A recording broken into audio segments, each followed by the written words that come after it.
So, King of the Hill. I've been meaning to do this one for a while, actually. Not because there's some grand urgent reason, but because it's one of those shows that rewards the kind of slow, unhurried attention that most television doesn't get. And a late night video felt like the right format for it. There's something about King of the Hill that suits the quiet hours. It's a show about ordinary days, about people doing ordinary things in an ordinary Texas suburb. And that's not a criticism. That's what makes it special. If you found your way here and you're not already asleep, welcome.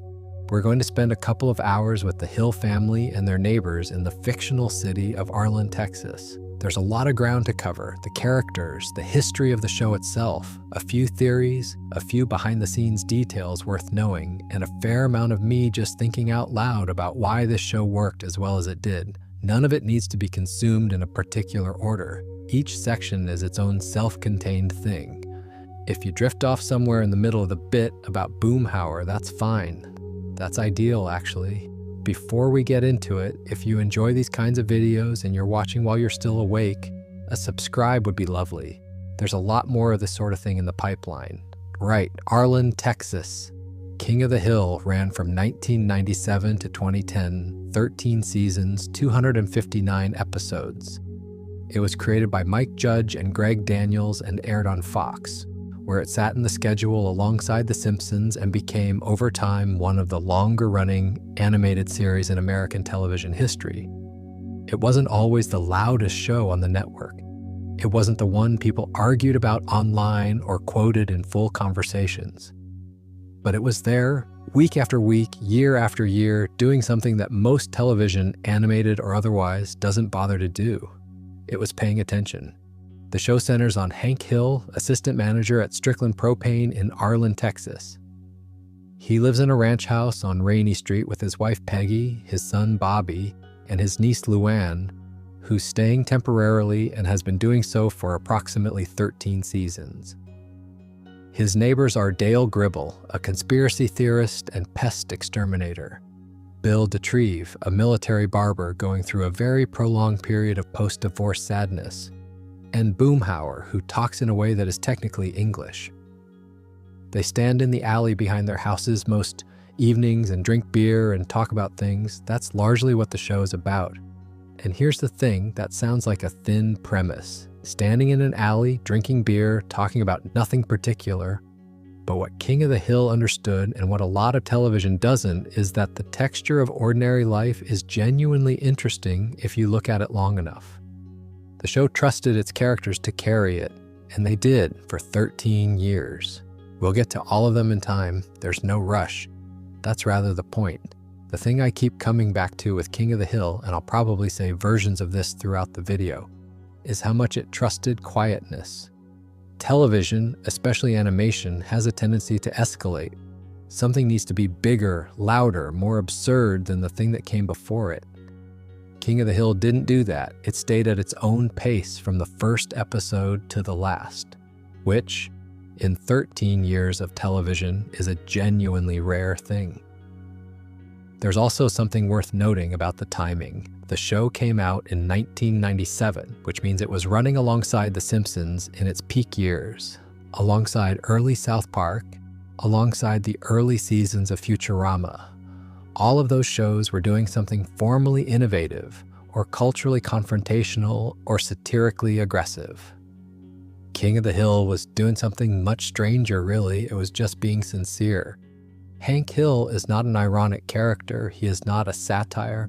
He is a person, and the show takes him seriously, and that sincerity turned out to be its own kind of subversive. Anyway, that's a thread we'll pull on as we go. For now, settle in. We've got Arlen to explore, and the hills, and the alley, and about across the series worth of things worth knowing. It's a good show to fall asleep to, I think, because nothing about it demands your full attention. You can drift in and out and come back, and things will still make sense. A bit like the alley conversations, really. You can rejoin at any point, and you haven't missed anything essential. You're just back with the same people, standing in the same alley in the same Texas evening. And that's enough. There's also something worth acknowledging about the show's animation style, which I find quite relaxing to think about. King of the Hill is drawn in a very flat, almost intentionally undramatic register. The character designs are consistent with the realistic aims of the show. Nobody has enormous eyes or physics-defying hair. The color palette stays in the warm, dusty range of actual Texas summers. The animation doesn't call attention to itself. And somehow, this very straightforwardness becomes its own kind of comfort. You're not being wowed by anything visual. You're just watching people stand in an alley. And that's enough. The show's theme music is worth a mention before we get too deep into things. The opening sequence, Hank and his friends standing in the alley with their beers while Yahoos and Triangles by the refreshments plays, is itself a miniature statement of intent. It's not dramatic music, it's not satirical music, it's just the kind of bright, unassuming roots rock that would genuinely play on a Texas radio station on a weekday afternoon. The sequence ends with the four friends in the alley, which is where we spend most of our time. The show announces itself accurately from the very first 30 seconds. One more thing for the opening, and then we'll get on with things. The show's title card is just the words King of the Hill, in a plain font over an image of suburban Texas streets. No elaborate animation, no build. It appears. The episode begins. That restraint is very characteristic. The show never performed more than it needed to. Arlen, Texas is a fictional city. That's worth saying up front because it doesn't feel fictional. It feels like a place you could find on a map if you looked hard enough, somewhere in the sprawl of the Dallas-Fort Worth Metroplex. A mid-sized suburb with flat roads and a water tower and a propane distributor on the edge of town. The kind of place where everything is spread out a bit too far to walk anywhere comfortably, but you don't really mind because you've got a truck. Mike Judge based it on Garland, Texas, which is a suburb about 15 miles east of Dallas. He'd spent time there, knew the neighborhoods, knew the feel of them. And when he started developing King of the Hill with Greg Daniels in 1995, he took Daniels on a tour of the kinds of streets he had in mind: ranch houses, modest yards, alleyways, propane shops. This is the world, he was essentially saying. Make it make sense as a television show. What Garland gave the show was specificity. Arlen doesn't feel like a generic American suburb. It feels like a Texas suburb, which is its own distinct thing. The heat is specific. The roads are specific. The relationship to space is specific. Everything's a bit further apart than it needs to be. Because land is cheap and Texans like their distance. Even the color palette of the show, all those dusty yellows and washed out blues, feels true to the light in that part of the world. The recurring locations in Arlen become familiar across the show's run in the same way real places do. Strickland Propane, where Hank works, a nondescript commercial building with a fenced lot, the kind of place you drive past without noticing. Tom Landry Middle School, where Bobby goes and occasionally gets into trouble that isn't technically his fault. The Arlen Bystander, where Peggy's column runs with the kind of dignified small-town authority that exists nowhere else. Sugarfoot's Barbecue, the Megalo Mart, which is a not very disguised Walmart that becomes the setting for one of the show's more memorable storylines in its second season. And then there's Rainy Street, specifically the alley behind Rainy Street, which is so central to the show that it functions almost as a character in its own right. We'll spend a good chunk of time on that later. Here's a fun detail about the show's internal geography. It stays remarkably consistent. The spatial relationship between Hank's house and Dale's house, the position of the alley relative to the street, the rough sense of where things are in relation to each other, all of this holds up across its run in a way that a lot of long-running shows don't bother with. The writers and animators clearly had a real sense of where Arlen was, even though it doesn't exist. The fictional geography extends to the world around Arlen, too. There's a Dallas that exists off-screen as a more cosmopolitan alternative that Hank occasionally visits and finds vaguely threatening. There's a Mexico that's close enough to drive to. There's a wider Texas that Cotton Hill served in during the war, that Boomhauer occasionally disappears into, that the show uses when it needs to go somewhere bigger than an alley. But the heart of King of the Hill is always domestic. It's the houses, the driveways, the backyards, the fence between Hank and Dale's properties, which is where so many conversations happen. The show is deeply interested in the way that neighbors work, how proximity creates a kind of intimacy that isn't quite friendship and isn't quite family, but is something essential, something you'd miss if it were gone. One thing that's easy to underestimate about the setting is how much the Texas context shapes the comedy. The show isn't laughing at Texas. It's not a coastal satire of Southern conservatism, even though it's easy to mistake it for one at first glance. Hank's values, his love of propane, his commitment to hard work and personal integrity, his discomfort with anything that feels theatrical or excessive, are treated as genuinely admirable, even when the show gently reveals their limitations. The heat is worth mentioning again, actually. The show's world is always warm. The characters are always in shorts or work clothes suitable for an outdoor afternoon. There's an implied sluggishness to the days in Arlen, a sense of time moving a bit slower in the heat, which suits the show's pacing perfectly. Things don't rush in Arlen, they settle. There's also the question of class, which is something the show handles quietly but with real care. Arlen is a working to middle class world. Hank makes a reasonable wage at Strickland Propane, but he's not wealthy. Peggy's substitute teaching income is supplementary. Bill is on a military barber's salary. Dale runs his extermination business out of his truck. The Sufanussen phones, who move in next door, are arguably the most materially ambitious family in the immediate neighborhood, which is part of why Khan finds the alley crowd faintly baffling at first. The show doesn't moralize about any of this, it just depicts it accurately, which is another reason Arlen feels real. The show's use of signage and brand names is worth a small digression. Arlen has a Megalo Mart, which is a Walmart analog that becomes the setting for a significant storyline beginning in Season 2 involving an explosion and its aftermath. There's a Costco equivalent. There are chain restaurants whose names are just slightly adjusted versions of real chains. The show uses this to create a specific flavor of American commercial landscape, the kind of places that exist in every mid-sized American suburb and that give those suburbs their particular sameness within specificity. You're in Texas, but you're also in Ohio or Georgia or Colorado. The chains are everywhere. This is, in its quiet way, a kind of observation. Arlen has a church, Arlen First Methodist, that features in several episodes and represents the specific flavor of mainline Texas Protestantism that Hank navigates with characteristic sincerity. He's a church-going man not because it's required, but because he thinks it's right. His relationship with Reverend Stroup, a female minister who arrives partway through the series and whom Hank initially finds problematic, a woman in a position of religious authority, which is a lot for him to process, is one of the show's quieter long-form comedies. By the end, he respects her enormously.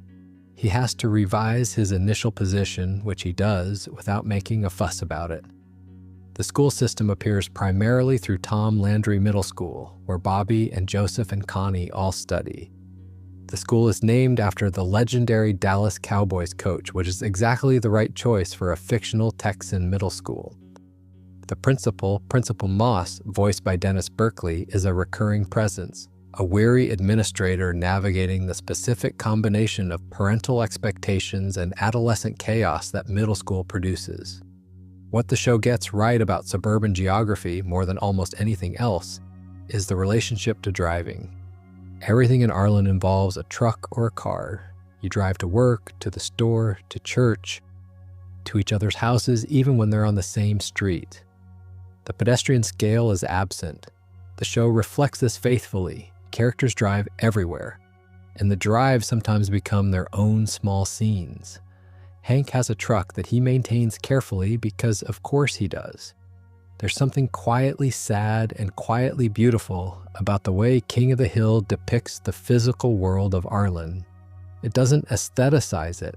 The houses are plain, the streets are wide and mostly empty. The sky is enormous in the way that flat Texas landscape makes skies enormous, pressing down blue and hot. Nothing is arranged to look better than it does. And because nothing is arranged to look better, everything looks exactly right. There's a version of King of the Hill that never existed, rougher, thinner, missing some of its most essential characters. Mike Judge had a concept and a handful of sketched figures, and if the show had gone to air as he'd initially drafted it, it would have been a noticeably different thing. What made King of the Hill what it actually became was a collaboration, and collaborations are interesting things to unpick. Mike Judge is not an obvious television creator. He studied physics at UC San Diego, graduated, played bass in various bands, and then fell into animation more or less sideways. Beavis and Butthead started as a short film and ended up on MTV, where it became a cultural moment in the early 1990s. Two dim, antisocial teenagers watching music videos and finding them inadequate. It was odd and abrasive and genuinely funny, and it made Judge's name. Fox, looking for animated programming to pair with The Simpsons, signed him to a development deal. Judge started drawing. He had Hank, a flat-voiced, hard-working Texan propane salesman. He had the alley. He had Dale, though at this stage, Dale was already an eccentric neighbor and very much the fully formed conspiracy theorist he'd remain. The pilot script was rough around the edges in ways that Judge himself has acknowledged. It needed someone who knew how to build out a TV show. Enter Greg Daniels. He'd gone to Harvard, written for Saturday Night Live, worked on The Simpsons, and had a writing credit on a Seinfeld episode called The Parking Space, which is one of the better-known Seinfeld episodes if you follow that sort of thing. He was, in other words, exactly the kind of experienced primetime television writer that a network would pair with a cartoonist, who had a great instinct but was new to long-form storytelling. What Daniels added when he rewrote the pilot is genuinely fascinating if you're interested in where characters come from. Cotton Hill, Hank's difficult WA veteran father, wasn't in Judge's original draft. Luann Plater, Hank's niece who moves in the first episode, wasn't there either. And Dale, who existed in a form, hadn't yet been given his defining characteristic. The conspiracy theories, the anti-government paranoia, the elaborate ideological worldview that makes him Dale Gribble rather than just a neighbor with a gun. Daniels gave Dale the conspiracies. That single addition transformed the character from a supporting player into one of the great comic creations in animated television. Dale with the conspiracies has somewhere to go in every scene. Dale without them is just an exterminator. There's a nice dynamic between what Judge brought and what Daniels brought. Judge was providing the texture, the way Texan suburbs feel, the sound of propane shops, the quality of the afternoon light, the specific register of masculine friendship that plays out in back alleys over cheap beer. Daniels was providing the architecture, the family relationships, the character histories, the narrative possibilities. You can feel both sensibilities running through the show at once. One thing worth knowing about Mike Judge personally, he was born in Ecuador, raised in Albuquerque, New Mexico, and spent time in the Dallas area in his adult life. He's not from Garland or Arlen, but he knows those places well enough to have drawn them from memory. His own background is, in some ways, as eclectic as anyone on the show: physics graduate, musician, animator, film director. He directed Office Space, which came out in 1999 while King of the Hill was already in its third season. And Office Space featured Stephen Root, who had been voicing Bill Dauterive since the show's premiere. There's a whole Mike Judge extended universe if you look for it. Greg Daniels, meanwhile, would go on to do something rather significant. He created the American version of The Office, which premiered in 2005, and co-created Parks and Recreation. Both of those shows share a DNA with King of the Hill that's worth noticing. Character-driven, slow-building, genuinely interested in the inner lives of ordinary people. The difference is that The Office and Parks and Recreation are in an almost feverish relationship with sincerity and irony at the same time, whereas King of the Hill is just sincere. There's no wink to it. The show premiered on January 12th that year. It ran for over the show's lifetime and 259 episodes. Fox canceled it in 2005, then reversed the decision. It was canceled again, properly this time in 2009, though 4 episodes from the planned final season didn't air on Fox at all and ended up in syndication in May 2010. A revival has since appeared on Hulu in 2025, picking up with the characters in the present day, which is something we'll get to at the end of the video. What I find quietly remarkable about the show's run is how stable it was. It didn't have a golden era, followed by a decline in the way that most long-running shows do. It was consistently itself from beginning to end, which is either a testament to the strength of the creative foundation or a sign that the show found its register early and never needed to mess with it. Probably both. The show's writing room is worth a word. King of the Hill ran for across the whole run, and the writers who worked on it across that time form a notable group. Michael Jamin and Sivert Glarum were longtime staffers. Jonathan Eibel and Glenn Berger worked on the show for years. Before moving into feature film writing, Jim Dotrieve, mentioned elsewhere, was central to the show's voice across most of its run. The consistency of tone across the full run is partly a function of creative leadership and partly a function of a writing staff that stayed stable enough to develop a shared sense of what the show was and wasn't. The development of the show's visual style is interesting to trace. Mike Judge drew the characters by hand in the early stages, and the original designs have a slightly rougher quality than the cleaned-up animation that aired. The characters were made slightly rounder, their proportions adjusted as the show moved from pitch to production. But the underlying sensibility, plain, functional, not trying to be more than what they are, stayed consistent. The character designs don't flatter anyone, they're accurate. Fox paired King of the Hill with The Simpsons in its Sunday animation block, which created an interesting programming context.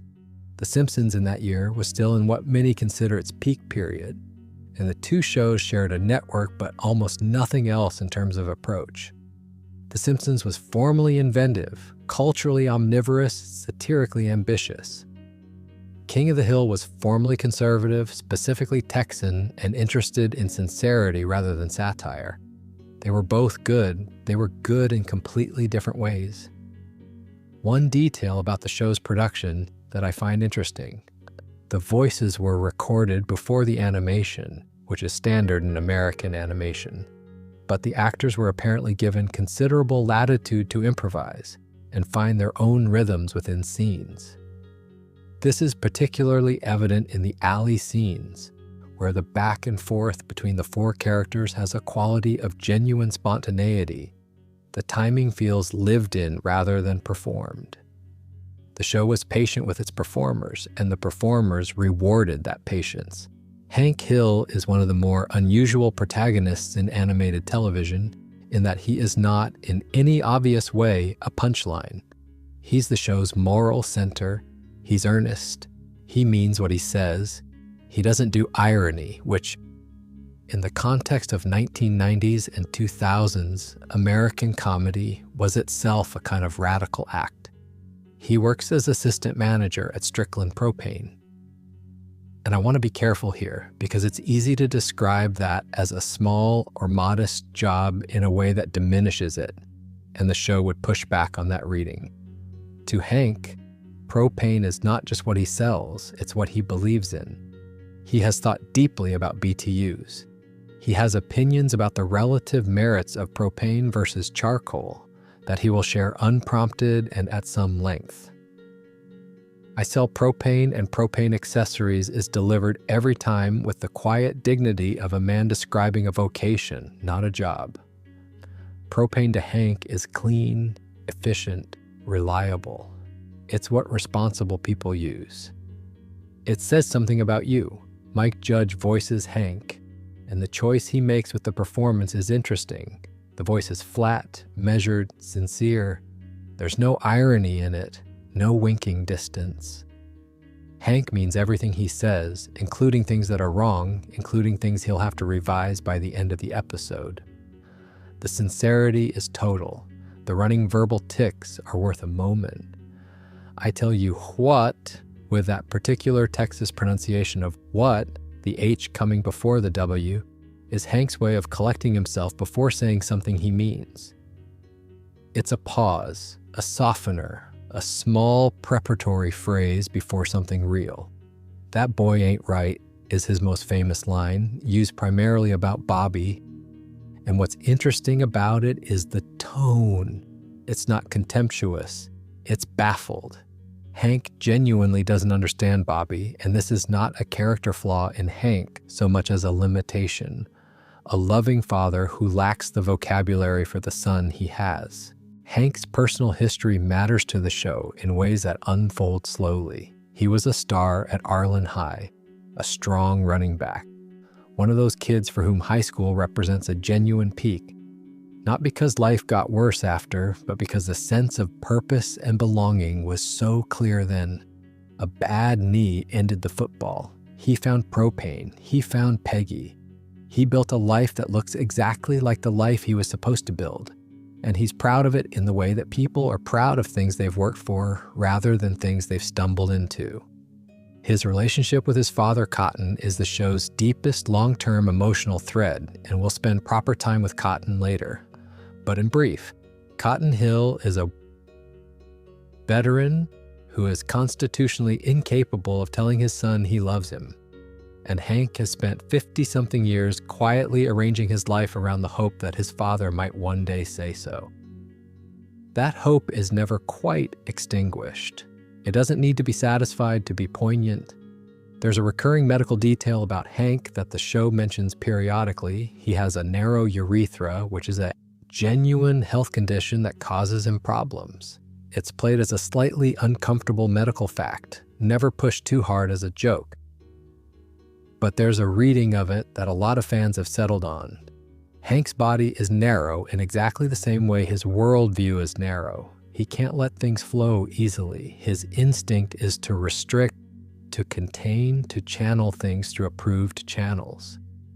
The physical and the psychological rhyme with each other, and whether that was intentional or just a happy accident doesn't really change how it works. What makes Hank different from most animated father figures is the show's genuine respect for his values, even when those values create problems. He's conservative, hardworking, rooted in a traditional masculine code. The show doesn't mock any of that. It observes it clearly, lets it breathe, allows it to create friction with the world around him, and then slowly, over throughout the series, allows it to evolve. Hank by the finale is recognizably the same man as Hank in the pilot, but he's learned things. He's extended himself in ways he wouldn't have predicted. A small thing but worth noting, Hank loves his dog, Ladybird, with an openness and warmth that he struggles to express toward his human family. Ladybird is a purebred Georgia bloodhound, and Hank's relationship with her is one of the show's more quietly affecting ongoing details. She gets her own episodes. Her aging and eventually her frailty in the later seasons is handled with real delicacy. Hank cries about Ladybird in ways he would never permit himself to cry about other things. Which tells you something. Hank's relationship with his neighbors is not simple. He loves them, these men he stood with in the alley for 20 years. But love, for Hank, is expressed through consistency and presence rather than words. He shows up. He helps when help is needed. He doesn't make a big thing about it. If you've been helping your neighbor move furniture in silence for 3 hours and then stood next to him in the alley drinking beer without discussing the emotional significance of what just happened, you understand Hank's relationship style. His relationship with Buck Strickland has a quality I find quite rich. Buck is, by most measures, a worse person than Hank. He's unfaithful, he drinks too much, he makes poor decisions. He has a relationship with the concept of integrity that is flexible to the point of non-existence. And yet Hank works for him loyally and defends him with something approaching genuine affection. This isn't naive. Hank knows what Buck is, but he finds something valuable in Buck's genuine passion for the propane business, which they share, and in the fact that Buck has given him a career and trusted him with real responsibility. The loyalty is, in its way, about propane. It's always about propane. Hank's episodes where he encounters people or ideas outside his familiar register are consistently the show's most interesting. He meets environmentalists and has to grapple with being actually on the same side about certain things. He encounters people whose conservatism is more aggressive or exclusionary than his own, and has to reckon with where he is relative to them. He meets people who are different from him in ways he hasn't accounted for, and has to figure out whether his instincts about them are accurate. The show is patient with this process. Hank is not corrected in a preachy way. He thinks his way through things slowly in his own register. The episode Hank's Unmentionable Problem, where Hank's medical condition becomes central and he has to visit a specialist, is quietly one of the more vulnerable episodes of the show. Hank, in a medical context, being discussed as a body with problems, having to acknowledge something undignified, is Hank at his most exposed. His determination to handle it with dignity and his occasional failure to manage that determination is very human. The show treats his embarrassment with gentleness. There's a scene, or more accurately, there are several hundred scenes that happen in the alley behind Rainy Street. 4 men standing in a row, each holding a can of Alamo beer, talking about something. The fence is behind them, or beside them. There are trash cans somewhere. It's warm. It's a Texas evening. Nothing urgent is happening. These are genuinely some of the best scenes in the show. The alley is King of the Hill's most radical creative decision. In a medium where scenes are typically justified by their narrative function, they advance the plot.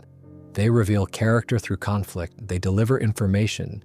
The alley scenes often do very little of any of that. They're texture. They're what 4 men who've lived next to each other for years sound like when nothing particular is happening. And they're riveting in the quiet way that real conversation is riveting when you're in the right mood for it. The physical setup is simple. Hank and Dale's properties back onto the alley. Bill and Boomhauer's houses are nearby. The fence between Hank and Dale's yards is where the group tends to congregate, leaning against it or standing facing it, looking at nothing specific, talking. The Alamo beer is always present. It's a fictional brand, nothing fancy, exactly the right choice for the setting. What happens in these conversations is usually small. Someone mentions something that happened at work. Dale brings up a government conspiracy that the others deflect. Bill says something sad that he's dressed up as a comment. Boomhauer contributes something to the conversation that the others acknowledge and respond to, even though most viewers can only approximately determine what he said. Hank occasionally says, "I tell you what," and makes a declarative statement about propane or proper behavior. And that's it. That's a scene. The reason it works is that the show trusts you to understand that these men being together is the thing. They don't need to be solving a problem or overcoming a conflict. Their friendship is expressed through proximity and habit, through the fact that every evening they end up in the same alley. This is what long friendship looks like. Not dramatic declarations, not crises shared and survived. Just the same alley, the same beer, the same easy shorthand of people who have known each other for decades. There's something quite moving about it if you sit with it. Most television depictions of adult male friendship are built around either competition or crisis. Men on television are friends because they compete together, or because they went to war together, or because something terrible happened and they processed it. King of the Hill is interested in a different kind of male friendship. The quiet, habitual, apparently purposeless kind that is actually quite hard to maintain and quite valuable when you have it. Bill is perhaps the clearest example of how the alley functions emotionally. Bill's life outside the alley is genuinely difficult. He's depressed about his divorce, he lives alone, he doesn't have much. But in the alley, with Hank and Dale and Boomhauer, he's one of 4. He belongs somewhere. The alley is not solving his problems, but it's providing something that keeps those problems from being total. The fence between Hank and Dale's yards is worth a specific mention. It's the physical marker of the show's domestic geography, but it's also a recurring device in the storytelling. Characters lean against it, sit on it, look over it. It's a boundary that gets crossed when neighbors need each other and maintained when they need distance. In a show about the texture of suburban life, a fence is a very useful thing. And here's the thing about the alley that I think explains its appeal beyond just the show itself. There's something restful about watching people be comfortable with each other. Not exciting, not dramatic, just comfortable. The alley scenes are, in a small way, proof that comfort is a legitimate thing to depict. That ease between people who have known each other a long time is worth filming, worth returning to, episode after episode, for 13 years. You can drop into any alley scene at any point in the show and it will feel like coming home to something familiar. That's not an accident, that's the whole point. There's something to be said about what doesn't happen in the alley. Nobody in the alley tells anyone else that they love them. Nobody processes childhood trauma with the benefit of another person's support. Nobody has a breakthrough that they then articulate fully with the appropriate emotional vocabulary. The things that are felt in the alley are felt without being named, and this is, I'd argue, the show's most accurate social observation. This is how it actually works in a lot of male friendships, in a lot of long-standing communities of people who are not practiced at emotional articulation. You feel things, you don't say them. You stand next to each other instead. The seasons affect the alley in ways the show handles lightly. In summer episodes, the heat is present as a background fact. Characters wipe at their faces, shirts stick to backs, the beers are clearly cold in context. In the rare episodes that acknowledge winter, the group is in slightly heavier jackets, but still out there. The alley is a year-round proposition. It usually doesn't get canceled for weather. Bill's relationship to the alley is specific and worth dwelling on. For Bill, the alley is arguably the most important social space in his life. His home, since Lenore left, is the space he occupies alone. The alley is the space he occupies with people. Every evening he comes out there, it's a minor victory over isolation. The show doesn't make this explicit. You feel it in how Bill behaves, slightly more animated, slightly more present, slightly more himself in the alley than he seems when glimpsed through his front windows. The fence itself is load-bearing in the show's visual storytelling. There's a shot that recurs, one character on one side of the fence, another on the other, talking across the barrier. That does a lot of light. Thematic work about proximity and distance, about neighbors who are not quite family and not quite strangers. The fence isn't a wall. Things cross it. But it marks something. Dale Gribble distrusts everything. The government, obviously, but also corporations, the mainstream media, modern medicine, property taxes, the metric system, the water supply, technology in general, and most individual humans he encounters on a given day. He trusts his guns, his smoke bombs, his fleet of homing pigeons, his instincts, and the elaborate ideological framework he's built to explain how the world actually works beneath its official surface. He's an exterminator, pest control. He drives a truck with his business on the side and handles infestations for Arlen's residents, and he's actually quite good at it.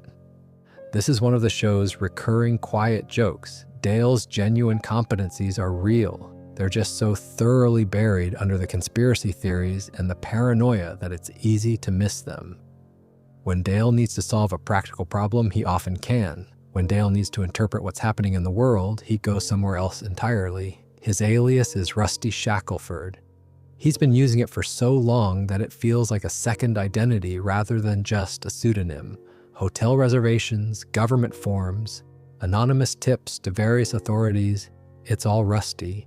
If you ask Dale why, he'll have a reason, and it'll be a reason rooted in some elaborate theory about data collection or surveillance. But the truth is probably simpler. Dale likes the idea of being untrackable, untraceable, a shadow in the system. Rusty Shackelford is Dale's way of living inside his own mythology. Shaw is his verbal tick. It's what he says when he's scored a point, made a move, done something he considers clever. It's hard to represent in text. It sounds like a quick, triumphant exhalation, no notes. Greg Daniels added the conspiracy theorist angle when he rewrote the pilot. In Mike Judge's original draft, Dale was present but underdeveloped, an eccentric neighbor without a defining characteristic. Giving him the conspiracies gave him somewhere to be in every scene. There's always a conspiratorial reading of whatever's happening, and Dale will find it. This is what makes him structurally invaluable. He generates a perspective on any event that is guaranteed to be interesting because it's guaranteed to be wrong. Now, the big thing about Dale and about his family situation, which is one of the show's great slow burn running gags. Dale's wife is Nancy. Nancy has a New Age healer named John Redcorn who comes to the house to treat her chronic headaches. John Redcorn is a tall, striking Native American man who drives a Jeep Wrangler and exudes what can only be described as quiet magnetism. Nancy and John Redcorn had an affair that lasted approximately 14 years. Everyone in Arlen knows about this. It's the worst-kept secret in town. Hank knows, Bill knows, Boomhauer knows. John Redcorn has practically never advertised it, and he never appeared on a reality television program to refer to having dated his best friend's wife. Nor did Dale ever hear such a claim or conclude that it was referring to Bill's ex-wife, Lenore.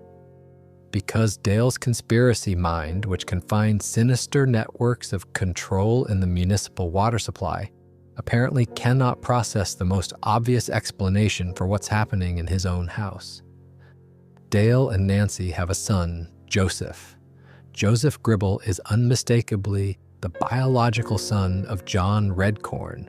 Same features, same build, same dark coloring. Nancy told Dale that Joseph's complexion came from a Jamaican grandmother. Joseph's middle name is John. He was conceived while Dale was away investigating the Marfa lights, and Dale came back with a theory that aliens had impregnated Nancy. This is the deepest irony of Dale's character.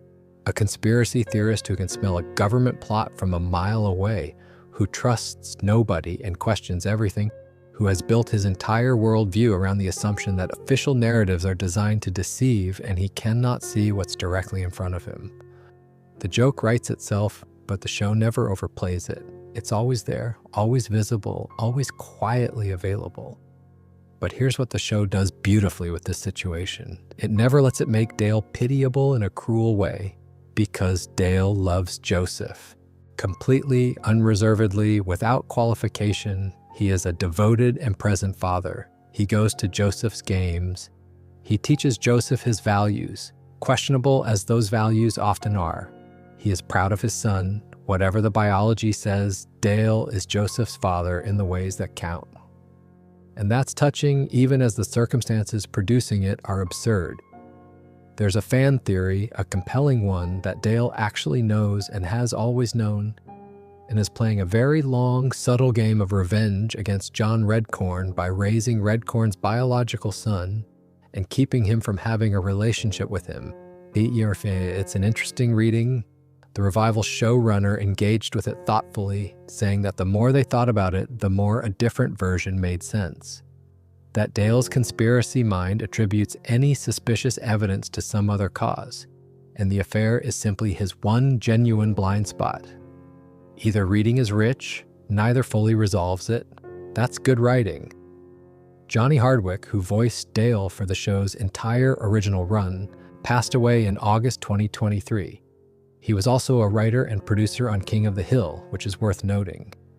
Toby Huss, who voiced Cotton Hill and Khan Supunusinphone, has not taken over as Dale's voice for the Hulu revival. By all accounts, it's been handled with care. Bill Dauterive is having a hard time. He's been having a hard time for quite a while now since his wife Lenore left him, which was some years before the show begins, and which has become the defining event of his adult life in the way that some losses become the event horizon around which everything else orbits. Before Lenore, Bill was somebody. He was a high school football star. He had a wife. He was, by the available evidence, an attractive man with a full head of hair and a sense of forward momentum. After Lenore, he is a bald, slightly overweight military barber who lives alone in Arlen, Texas, and stands in the alley with his friends most evenings and says things that are sad but dressed up as observations. His full name is William Fontaine de la Tour d'Autrive, which is the kind of name that implies a much grander life than the one he's living. He doesn't make much of this. It's just a name. What the show does with Bill, and this is something worth thinking about because it could easily have gone wrong, is play his sadness with affection rather than mockery. The comedy around Bill is never cruel. The show clearly likes him. His depression is present, it's consistent, it's taken seriously as a fact about him, and then it's woven into the texture of the show with a light touch. He says melancholy things. The other characters acknowledge them briefly and move on. This is actually how friendship handles ongoing sadness in real life. You notice it, you're gentle about it, you don't try to fix what can't be fixed, and you stay present. That's what Hank and Dale and Boomhauer do for Bill. They stay present. Bill's genuine kindness is one of his most consistent traits and also one of the most quietly moving things about the show. He notices when people are hurting, he brings food, he offers help before it's asked for. He is, in many ways, the most emotionally intelligent person in the friend group, which is an irony the show is fully aware of. The man who's most emotionally tuned in to other people's suffering is the one most spectacularly failing to manage his own. Stephen Root, who voices Bill, also voices Buck Strickland, Hank's boss at Strickland Propane, who is essentially the inverse of Bill in every way. Buck is large, loud, appetite-driven, careless with other people's feelings, and somehow keeps his business running despite constant evidence that he shouldn't. Root makes them feel like completely different people. The range involved in making Bill's quiet sadness and Buck's aggressive self-interest coexist in the same voice actor without bleeding into each other is considerable. There's a detail that's worth knowing about the name Bill d'Autrive. Jim d'Autrive, same surname, was one of King of the Hill's longtime writers and producers. Whether there's more to it than that, I genuinely don't know. But it's a small piece of the show's internal texture worth noting. The show does occasionally let Bill have moments of genuine triumph, which land harder because they're so rare. He's a brilliant barber when the show puts him in a professional context where he knows what he's doing. There's a confidence and a lightness to him that's almost startling. He was a football star. And when that history becomes relevant, you can see traces of who he was before everything went wrong. A deleted scene from the series finale showed Bill finding someone, a woman to spend his days with, finally moving on from Lenore. It didn't make it into the aired episode. I find that choice interesting. Leaving Bill unresolved, still carrying the same weight at the end that he carried at the beginning, is honest in a particular way. Some things don't get resolved, some sadness outlasts the narrative. The show knew this and let it stand. He'd be glad you're listening, I think. The specific texture of Bill's loneliness is something the show renders carefully. It's not dramatic loneliness, not the kind that produces outbursts or crises, but the low-level chronic kind that's actually harder to depict because it doesn't have obvious story potential. Bill comes over to the alley every night partly because the alternative is going home. He lingers sometimes, he finds reasons to extend conversations. The show notices all of this without calling attention to it. His barbering skills, mentioned briefly earlier, are worth more time. Bill is a genuinely excellent barber. When the show puts him in a professional context, cutting hair on an army base, working on a particular client's look, doing something with scissors, there's a calm authority to him that's missing in the rest of his life. He found something he was good at, and it's a craft skill, a manual skill, the kind of thing you build over years. In that specific context, Bill has a competence and a dignity that his domestic life mostly denies him. The show gives Bill occasional romance plots that follow a consistent pattern. He becomes interested in someone. The relationship has promise. Something goes wrong, often partly because Bill's grief about Lenore is still present in ways he hasn't fully processed. These storylines are funny, but they're also quietly sad because you can see that Bill genuinely wants to move forward and genuinely can't quite get there. The show doesn't punish him for this, it just depicts it. His relationship with Hank specifically has a particular quality. Hank is, in some ways, the person who holds the friend group together, who establishes the norms, who makes sure things stay on an even keel. Bill relies on this. He also occasionally resents it in the way that people who rely on someone's stability occasionally resent the stability itself. There are episodes where Bill does something that puts him at odds with Hank's sense of propriety, and the friction between them reveals how much both of them need the friendship to work. His episode focusing on his annual depression around Thanksgiving is one of the show's quieter achievements. The holidays are reliably difficult for people who are living alone with painful absences, and the show handles this without sentimentality or condescension. Bill is miserable at Thanksgiving. He manages to get through it. The episode doesn't fix anything, and it doesn't need to. Jeff Boomhauer has been in the alley the whole time. He's always there. He contributes to conversations. The others respond to him. He is, by all available evidence, a fully functional member of the friend group who communicates normally and is understood by those around him. The thing is, most viewers can't tell what he's saying. Boomhauer speaks in a rapid-fire Texas drawl with enough filler words and elided syllables that the resulting sound is, technically, English. You can pick out words, sometimes phrases, occasionally whole sentences if you're paying close attention. But the general experience of hearing him is something like listening to someone talk at 1.5 speed with the treble turned down. Dang-ol appears frequently. Man appears frequently. The rest is a blur of warm Texas sounds that somehow communicates exactly what it needs to. The origin of this voice is one of the show's better origin stories. Mike Judge received a voicemail during the Beavis and Butthead years from a viewer who had called to complain about the show. The man's speech was rapid, drawling, hard to follow, a meandering rant delivered in a thick accent, complaining about what he called Porky's butthole. Judge found the voice so remarkable that he essentially reconstructed it for a new character, and Boomhauer was born. What's notable here is that Mike Judge voices both Hank Hill and Boomhauer, same person. These are two completely distinct characters. Hank is measured, flat, precise. Boomhauer is urgent, warm, incomprehensible, and they share a voice actor who also created the entire show. The versatility involved in switching between them across its full run without the distinction ever collapsing is considerable. What the show does with Boomhauer's unintelligibility is quite clever. Because the other characters respond to him as though they understand him perfectly, you come to trust that they do. There's no frustration, no asking him to repeat himself. He says something, Hank says, "I tell you what, Boomhauer," and they're off.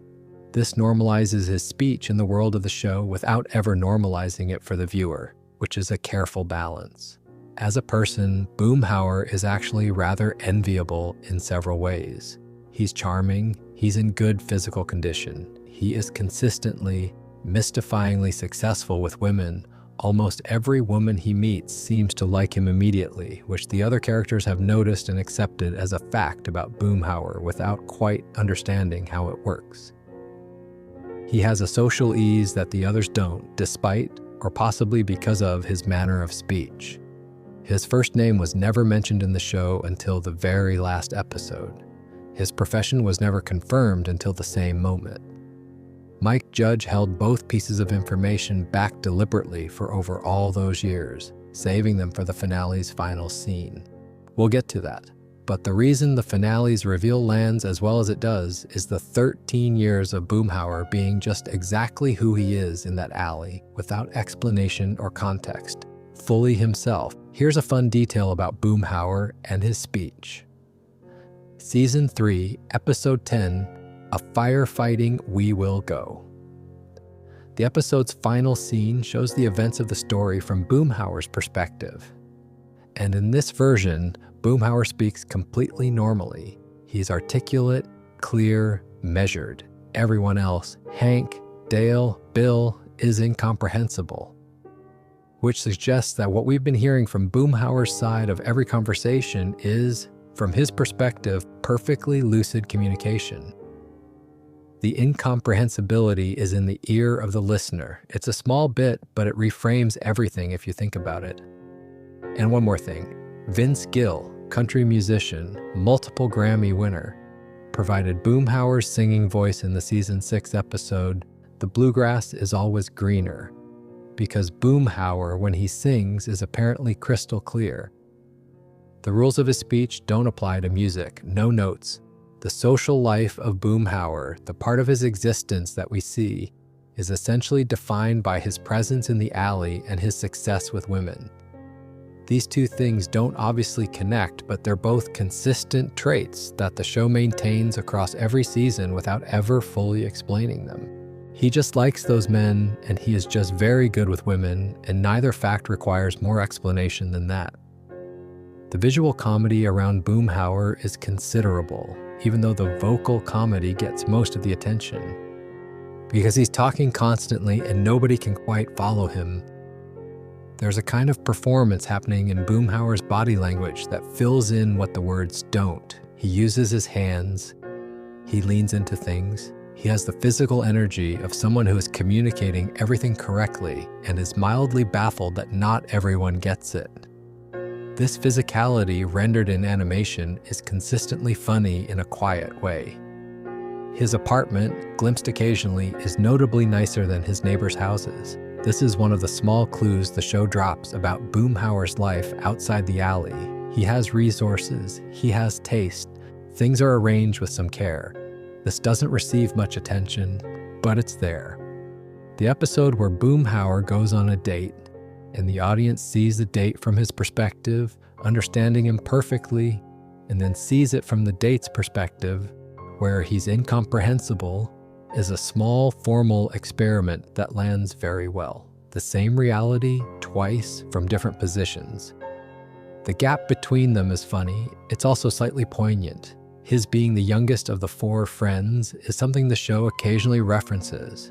He has a slightly different relationship to age and time than Hank and Dale and Bill, who all carry the specific weight of having been something specific in Arlen's social history: a propane salesman, a pest exterminator, a football star, and now being the ongoing version of those things. Boomhauer is more loosely defined, which might be part of why the finale's revelation lands as well as it does. He was never quite what anyone thought he was. Peggy Hill is a substitute Spanish teacher at Tom Landry Middle School. She is, by her own assessment, a brilliant one. She is, by any external assessment, spectacularly bad at Spanish. This gap between Peggy's self-perception and observable reality is the engine of her character, and it could easily make her an unlikable figure. The overconfident person who isn't actually good at things is a well-worn comic type, and it often produces characters you laugh at rather than with. Peggy is not that. The show manages something trickier. Peggy is someone you root for, even when she's wrong, even when she's confidently wrong about something fundamental, because her confidence is so total and so earnest that it becomes its own kind of admirable. Her Spanish is extraordinary, not in the sense of being good, it is, by every indication, genuinely terrible, but in the sense of its spectacular wrongness. She mispronounces, she conjugates imaginatively. She invents vocabulary as needed and delivers it with the authority of a native speaker. In the episode Lupe's Revenge, and she leads a school field trip to Mexico, and through a combination of cultural miscommunication and catastrophically bad Spanish, she accidentally takes a Mexican girl named Lupe back across the border into the United States. When she attempts to return Lupe to Mexico and correct the situation, she is arrested for kidnapping. During the subsequent court proceedings, Peggy addresses the judge in Spanish. Here is a sample of what she says, translated back from what she intended. She told the judge he was a very reasonable horse. She informed him she was very pregnant because of what had happened with Lupe. She said Lupe had eaten her bus accident, and all she had wanted was to make Lupe into a book. The judge's expression throughout this is a small masterpiece. Kathy Najimy voices Peggy. And the performance has this bright, absolutely unshakable quality the voice of someone who has never once doubted herself in the middle of a sentence, even when the sentence is going catastrophically wrong. It's exactly right. Her other defining characteristic is her column in the Arlen Bystander. Peggy writes a regular column. She has, I believe, described it as award-worthy at various points, and she has Pulitzer ambitions that she treats as a medium-term realistic goal rather than a fantasy. The Arlen Bystander is a small-town newspaper. These two facts exist in cheerful parallel without ever quite converging. There are smaller details that the show returns to periodically. Peggy has size 16 feet, which is considerably larger than average, and this is a source of quiet self-consciousness that sits oddly against her general confidence. She shops in specialist shops. She has strong feelings about footwear. It's a vulnerability in an otherwise armored character, and the show uses it gently. Her relationship with Hank is genuine and warm and grounded in something real. They've been married a long time. They bicker in the way that people bicker when they know each other thoroughly. They also support each other in the way that long marriage produces, the kind of support that doesn't need to be articulated because it's structural. Hank's faith in Peggy is touching actually, even when her schemes go badly sideways. He usually ends up having to extract her from the consequences of her own overconfidence, but he does it with love. Her arc across the series is real growth, done quietly. Later, Peggy is more self-aware than earlier Peggy, not dramatically, but measurably. She extends herself. Her relationship with Luann deepens and becomes genuinely tender. She makes mistakes that she acknowledges as mistakes rather than reclassifying as someone else's fault. This is the show's patient approach to character development, not a moment of transformation, but accumulation. Peggy's parachuting episode is one of the more extreme things that happens in the realistic world of King of the Hill. She attempts a parachute jump, it goes wrong, she falls and breaks most of the bones in her body, and the subsequent episodes deal with her recovery. It's a storyline that tests the show's tonal commitment to realism. And the show handles it by taking the injury seriously. The recovery is depicted as genuinely difficult. The physical aftermath is real. Peggy's determination to recover fully is characteristic. Her writing style, insofar as it's visible in her columns and in the way she speaks, has a quality of performed authority. She uses words that she believes are impressive, and some of them are slightly wrong, and she delivers them with complete confidence. This is separate from her formal malapropisms, which are specific verbal errors. It's more about register. She aims for a certain elevated register and lands just below it consistently in a way that is both funny and somehow also affectionate to watch.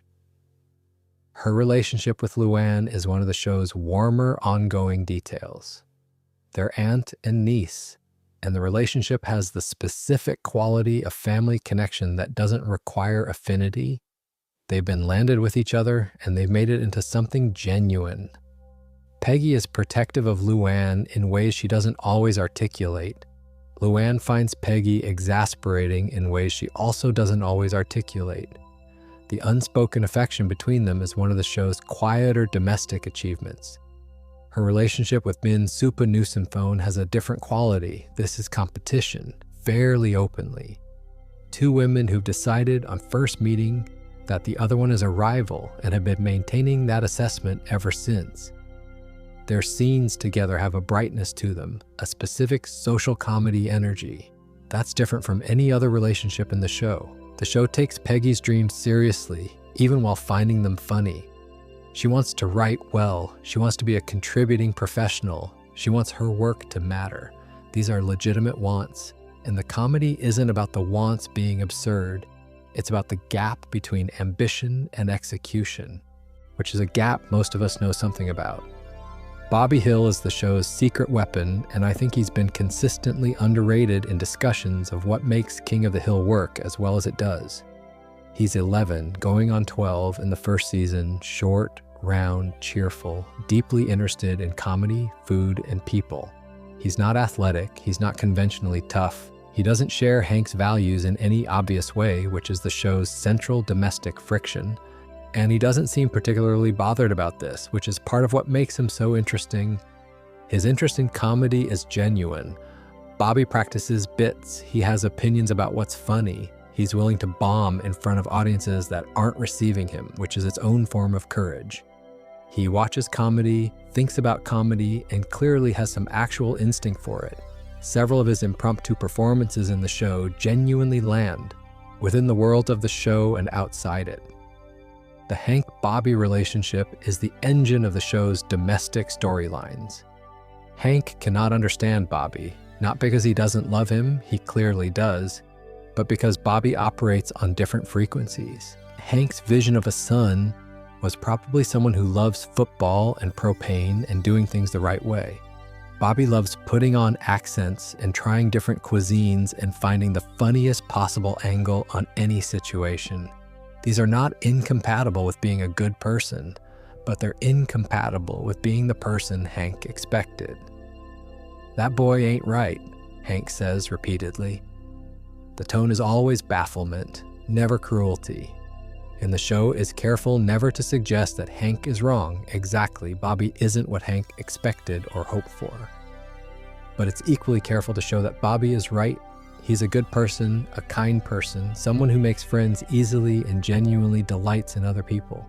That's worth something. The show sees it, even when Hank struggles to. Bobby's adaptability is one of his most remarkable traits. He can make friends with almost anyone in almost any situation because he's not threatened by difference and doesn't navigate social hierarchies with the anxiety that most adolescents do. He ends up in wildly different social worlds across the show's run, alternative communities, religious groups, professional settings, and he arrives in all of them with the same open, curious energy. Pamela Adlon voices Bobby, and she won an Emmy for Outstanding Voiceover Performance for the episode Bobby Goes Nuts, in which Bobby, fed up with being bullied, takes a women's self-defense class and discovers he has a devastating aptitude for it.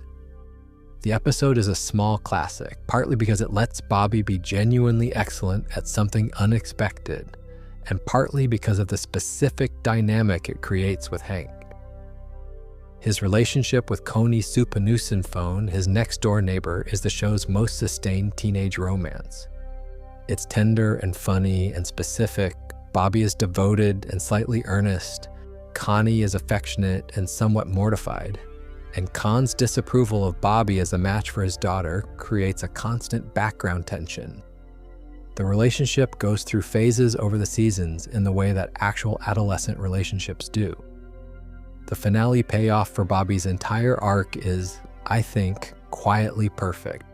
He has a natural talent for evaluating beef, for grading cuts, assessing marbling, assigning quality ratings. This is something Hank has apparently been talking to him about since he was very small, and it sank in somewhere, without either of them knowing. When Bobby joins a competitive meat judging team and excels at it, Hank has, for the first time, something that they share. It's a small thing, and it's exactly right. It's a propane-adjacent way for them to meet each other, which, after across the show, is the best you could hope for. Bobby's food interests are an ongoing thread. He's genuinely interested in food, in cooking, in eating well, in the specific pleasures of a well-prepared meal, in a way that Hank finds hard to categorize. Hank's relationship with food is functional. You eat what's appropriate for the context. Bobby's is something else, something more enthusiastic and exploratory. This creates friction in the Hill household around mealtimes in ways that the show uses gently, episode after episode. His relationship with the alley crowd, Hank's friends, is interesting. Dale finds Bobby vaguely baffling, but can't quite help being amused by him. Bill is reliably kind to Bobby and responds to his energy with a warmth he can't always muster for adults. Boomhauer's relationship with Bobby is, in typical Boomhauer fashion, somewhat opaque, but Bobby always seems to understand whatever he's saying, which is its own small joke. The episode Bobby Goes Nuts, for which Pamela Adlon won her Emmy, deserves more description than I gave it earlier. Bobby, having been bullied and having tried various ways to handle it, enrolls in a women's self-defense class because it's the only one available. He discovers that the particular technique taught in that class, a very specific defensive move aimed at a specific part of the male anatomy, is something he's devastatingly effective at. He then deploys this at school against everyone who bothers him, including Hank, who bothers him at home. The episode ends with Bobby banned from using the move and Hank at something of a loss as to how to proceed. It's a very funny episode, and Adlon's performance makes Bobby's delight in his new skill completely charming. His comedy idols and influences come up periodically. He watches stand-up. He has opinions about what's funny. He practices. The show is careful to make his comedy actually funny within the world of the show. He's not just performing the idea of a funny kid, he's a kid who is genuinely amusing. This is much harder to write than it sounds. The finale's revelation about Bobby and meat is perfect, partly because it's been prepared so patiently. Hank has been telling Bobby about beef since Bobby was small enough to sit on the counter in the kitchen. Bobby absorbed it without knowing he was absorbing it. The knowledge is there, dormant, until the right context activates it. This is how a lot of parental transmission actually works. You give your children things that don't seem to take, and then years later, the things are there, in place, doing their work. The finale knows this. It's why the scene earns what it earns. The Sufanusin phones move in next door to the Hills during the first season in the episode Westy Side Story. They're established neighbors by the time we see them again, but their presence is still felt as a relatively recent development. Con, Min, and their daughter Connie, Laotian American, ambitious, significantly more interested in upward mobility than anyone else on Rainy Street. Hank's introduction of them is, for the show, an unusually direct piece of comedy. He cannot work out where they're from. He asks, Con, with great patience and then decreasing patience, explains they are Laotian. Hank processes this for a moment and then asks again, Are you Chinese or Japanese? He means no harm by this. He's just working with limited information, and his information on Southeast Asian geography is limited. Con's arc across over its lifetime is one of the more satisfying long-term character journeys in the show. He arrives as a snob. He has a corporate job. He has opinions about his neighborhood and its insufficiency. He wants Connie to go to a prestigious university and marry well and achieve things that demonstrate the family's status. He finds the alley crowd, Hank, Dale, Bill, Boomhauer, baffling as a social formation because they don't seem to be trying to be anything in particular, and why would anyone not be trying to be something? What happens to Con slowly is that he comes to actually like these people. He doesn't want to, he resists it. But they're decent, they're loyal, they show up when it matters, and eventually he has to acknowledge that these qualities count for something. His ambivalence about belonging, whether he wants to assimilate, whether he can, whether he'd lose something important if he did, is the show's most thoughtful, ongoing exploration of what it means to move to a place and try to make it yours. Min is formidable, unsentimental, competitive, not particularly interested in being liked by the neighbors she's surpassed. She has a specific and non-negotiable vision for Connie's future. Her running rivalry with Peggy is low-key but consistent. Two women who've decided they don't quite approve of each other and are content to maintain that position indefinitely. Connie Con Supanusin Phone Jr. called Connie is academically brilliant, musically talented, and quietly certain of her own worth in a way that's quite attractive. She doesn't perform her achievements, she just has them. Her relationship with Bobby Hill is treated by the show with genuine warmth. Con's disapproval is funny, but the show never makes the relationship itself a joke. Bobby and Connie like each other, and the show respects that. Toby Huss voices Con. This is interesting because Toby Huss also voices Cotton Hill, Hank's difficult father. Two of the more exhausting people in Hank's immediate orbit share a voice actor, which creates a small private joke for anyone paying attention to the credits. John Redcorn doesn't have a direct connection to the Suppunusenphone family, but there is a thematic rhyme between them, two different kinds of outsider in Arlen, both navigating their relationship to a community that doesn't quite have the vocabulary for them. John Redcorn's frustrations are about land and history and erasure. The Suppunusenphone's tensions are about class and aspiration and belonging. The show doesn't draw the comparison explicitly. It doesn't need to. What the Suppunusenphones add to Arlen is a lens. Through their eyes, the world of Rainy Street becomes visible in a different way. The things Hank and his friends take for granted, the rhythms of the neighborhood, the assumptions about how life works, the specific texture of Texas suburban existence, become things that can be noticed, questioned, found strange or appealing. That perspective is valuable, and the show uses it well.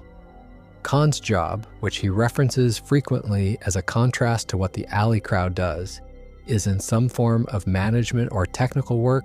The specifics vary, but the function is consistent. It's a white-collar professional job. He commutes, he has colleagues, he has the kind of career that produces a certain kind of identity. You are what you do. And what he does is something with status. What's interesting about this is how the show uses it to draw the contrast between Khan's framework and Hank's. Hank also takes his work seriously. Hank is also professionally committed. But propane, clean, reliable, blue-collar propane doesn't carry the social weight that Khan's work does, by Khan's own accounting. Khan looks at Strickland Propane and sees a smaller ambition than his own. And the show very gently, across many episodes, makes the case that this reading is wrong. That the commitment to doing something well, regardless of its prestige, is where the actual value is. Min's relationship to motherhood and ambition is one of the show's quieter observations about first-generation immigrant parenting. She wants for Connie everything she maybe didn't get, or didn't get in the form she wanted it, or got too late.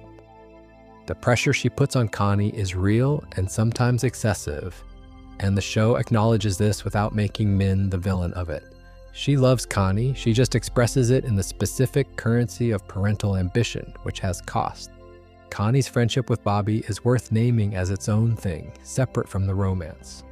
They're also genuinely friends, people who like spending time together, who make each other laugh, who have a particular ease that crosses the various barriers their parents put up. The show gives this friendship as much texture as the romance, which is the right call. Cotton Hill is Hank's father.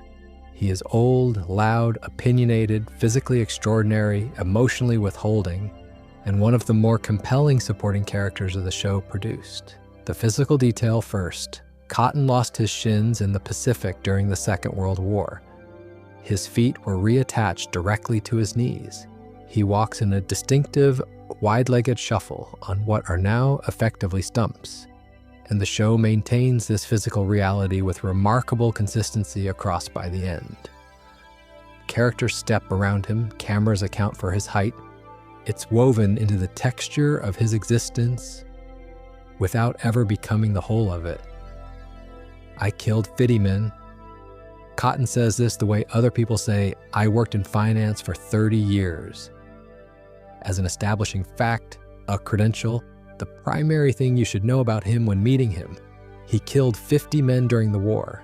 Whatever follows in any conversation, whatever is being argued about or decided, the killing of 50 men is the trump card he holds and will play when needed.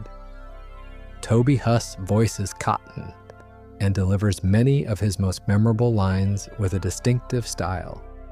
There's a looseness to Cotton's speech patterns, a sense of someone who's never edited himself in his life and sees no reason to start now that suggests the performance had room to breathe. Cotton's relationship with Hank is the show's deepest emotional thread, and it's worth sitting with for a moment. Hank loves his father. He spent his adult life trying to earn Cotton's approval, arranging his behavior and his values and his choices in ways that he hopes will eventually produce acknowledgement, a word of pride, some indication that Cotton sees him and finds him sufficient.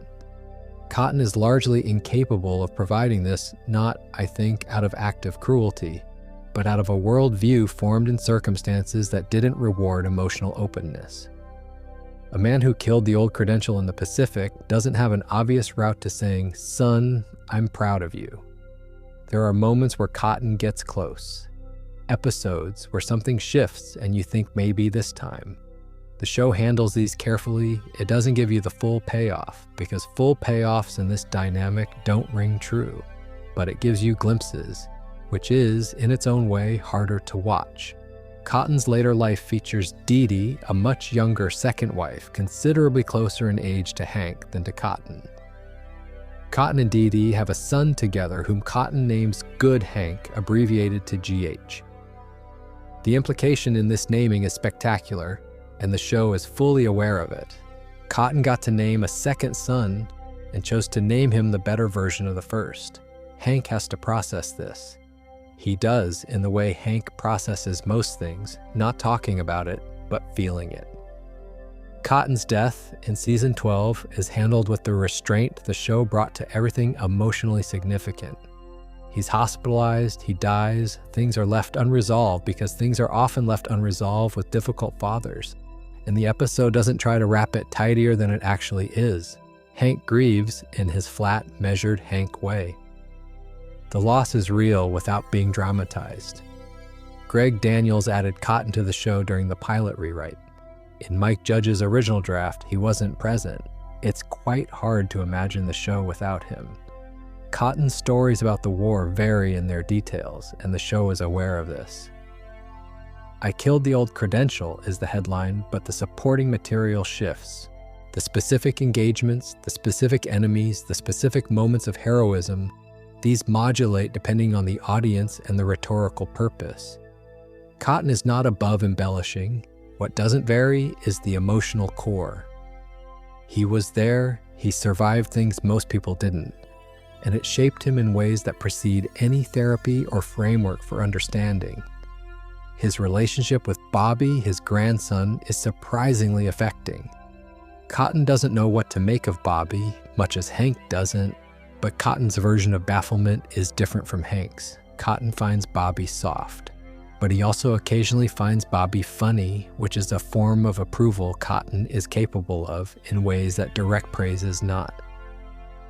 There are episodes where Cotton and Bobby interact and the camera catches something between them, a warmth that Cotton can't acknowledge but that Bobby receives anyway, because Bobby is good at receiving things people can't properly give. There is no episode where Cotton delivers Peggy and Hank's baby under emergency circumstances with no medical assistance, and the show never depicts Cotton actually delivering a baby at all. Cotton in his element, which turns out to be emergency situations requiring action rather than feeling, is Cotton at his most competent and least difficult. He knows what to do, he does it, he doesn't wait to be thanked. His late life relationship with Dee Dee is, on the surface, a broad joke, older man, much younger wife, the obvious comedy of that arrangement. The show does extract comedy from it, but it also allows Cotton a certain late life happiness that the joke doesn't fully account for. Dee Dee genuinely seems to care for him. Cotton, in his way, seems to care for her. It's not a sentimental depiction, but it's not purely satirical either. His death in season 12 is handled with a big episode around it. He's hospitalized, things decline, he dies. The emotional aftermath for Hank is present but not dramatized. This feels right. Cotton wouldn't want a big episode, Hank wouldn't make one. The loss is registered in the show's usual mode, through texture, through what isn't said, through the particular shape of an absence. Lou Ann Plater arrives in the pilot with a specific kind of bad news. Her mother stabbed her father with a fork during an argument. Her mother's now in jail, their trailer has been repossessed. She needs somewhere to stay temporarily with her Aunt Peggy and Uncle Hank. Hank is not thrilled about this. The den becomes her room, temporarily. She's been there for about 12 seasons. Luan is younger and less settled than the household she moves into, and her storylines are largely about the process of figuring out who she is and what she wants her life to look like. She goes to cosmetology school, she has a series of relationships that don't quite work. she finds Hank's household simultaneously suffocating and stabilizing, which is the honest truth about a lot of family arrangements. You'd like your own space, but the structure is doing something for you. Brittany Murphy voiced Luann from the show's premiere. She was 19 at the start of the series, and her voice for the character has a particular quality, breathy, not quite certain. A young woman performing confidence without always having it underneath. Murphy passed away in December 2009 at age 32, 3 months after the series finale aired. She'd been with the show its entire run. Luann's absence in the revival is handled differently, as it would have to be. Lucky Kleinschmidt enters the later seasons as Luann's love interest and eventual husband. He's from a low-income background, he does odd jobs, and his primary source of income is a settlement from slipping on the floor of the fictional equivalent of Costco. He is voiced by Tom Petty, that's just a fact. Tom Petty is in this show as a recurring character named Lucky, who married the protagonist's niece. It is, as casting goes, inspired. Here's a detail worth knowing about the show's production history. Fox almost canceled King of the Hill during its 10th season. At this point, the writing staff moved out of their offices. They had written a proper series finale, Lucky's Wedding Suit, which ends with Luann and Lucky's wedding, giving the show a domestic resolution that felt earned and complete. Then Fox changed their mind and renewed the show for 3 more seasons, which meant the show had already used its intended finale. It had to figure out what to do with a wedding that was supposed to be an ending, but was now just an episode. This kind of thing happens in television, and it usually shows you can feel the seams. King of the Hill handled it reasonably gracefully, continuing the Luann and Lucky storyline into the additional seasons without the wedding feeling deflated. But it does mean the actual series finale, To Sirloin with Love, is technically a second ending, which gives it an interesting quality. The show got to end twice. Buck Strickland deserves a mention here, as the extended world of Arlene is partly populated by the workplace. Buck is Hank's boss, a large, physically imposing, morally flexible man who runs Strickland Propane with a combination of genuine business instinct and spectacular personal failings. He drinks too much. He has affairs. He makes bad decisions that Hank then has to quietly manage, and yet Hank is loyal to him. Partly out of professional commitment and partly because Buck, at his occasional best, is capable of a real generosity. Stephen Root, who also voices Bill, plays Buck as a different kind of excess, where Bill's excess is grief, Buck's is appetite. Same voice actor, completely different character. John Redcorn, mentioned earlier in Dale's section, is worth a moment on his own. Beyond the affair storyline, he's a character the show uses to explore something it doesn't always foreground: Native history and the ongoing frustrations of people whose land became other people's states. Redcorn wants to use his platform, such as it is, to advocate for his tribe's history. He forms a rock band to get the message out. The band pivots to children's music. It's a funny bit, but there's something genuine underneath it. Luann's religious period is one of the show's more interesting character developments. She goes through a phase of sincere religious commitment, attending church regularly, finding in faith something that the instability of her family background didn't provide. The show treats this with respect. Luann's faith is real within the show, not a punchline, and her eventual moderation of the more intense aspects of it is depicted as growth rather than retreat. Her puppet show, Manger Babies, is a show within the show that appears periodically and has accumulated its own small fan base within the wider King of the Hill fan base. It features a cast of nativity scene characters having adventures. Luann performs it earnestly. The show doesn't condescend to it. It's just a thing Luann does that she puts genuine effort into and that has its own internal logic. Her relationship with Hank develops in ways that track his general character growth. Initially, he's barely tolerant of having her in his house. Over time, he becomes genuinely protective and genuinely proud of her. The moment where he tells her he's proud of her, eventually, reluctantly, because Hank finds it hard to say, is one of the show's warmer moments. He got there. It took him a while, but he got there.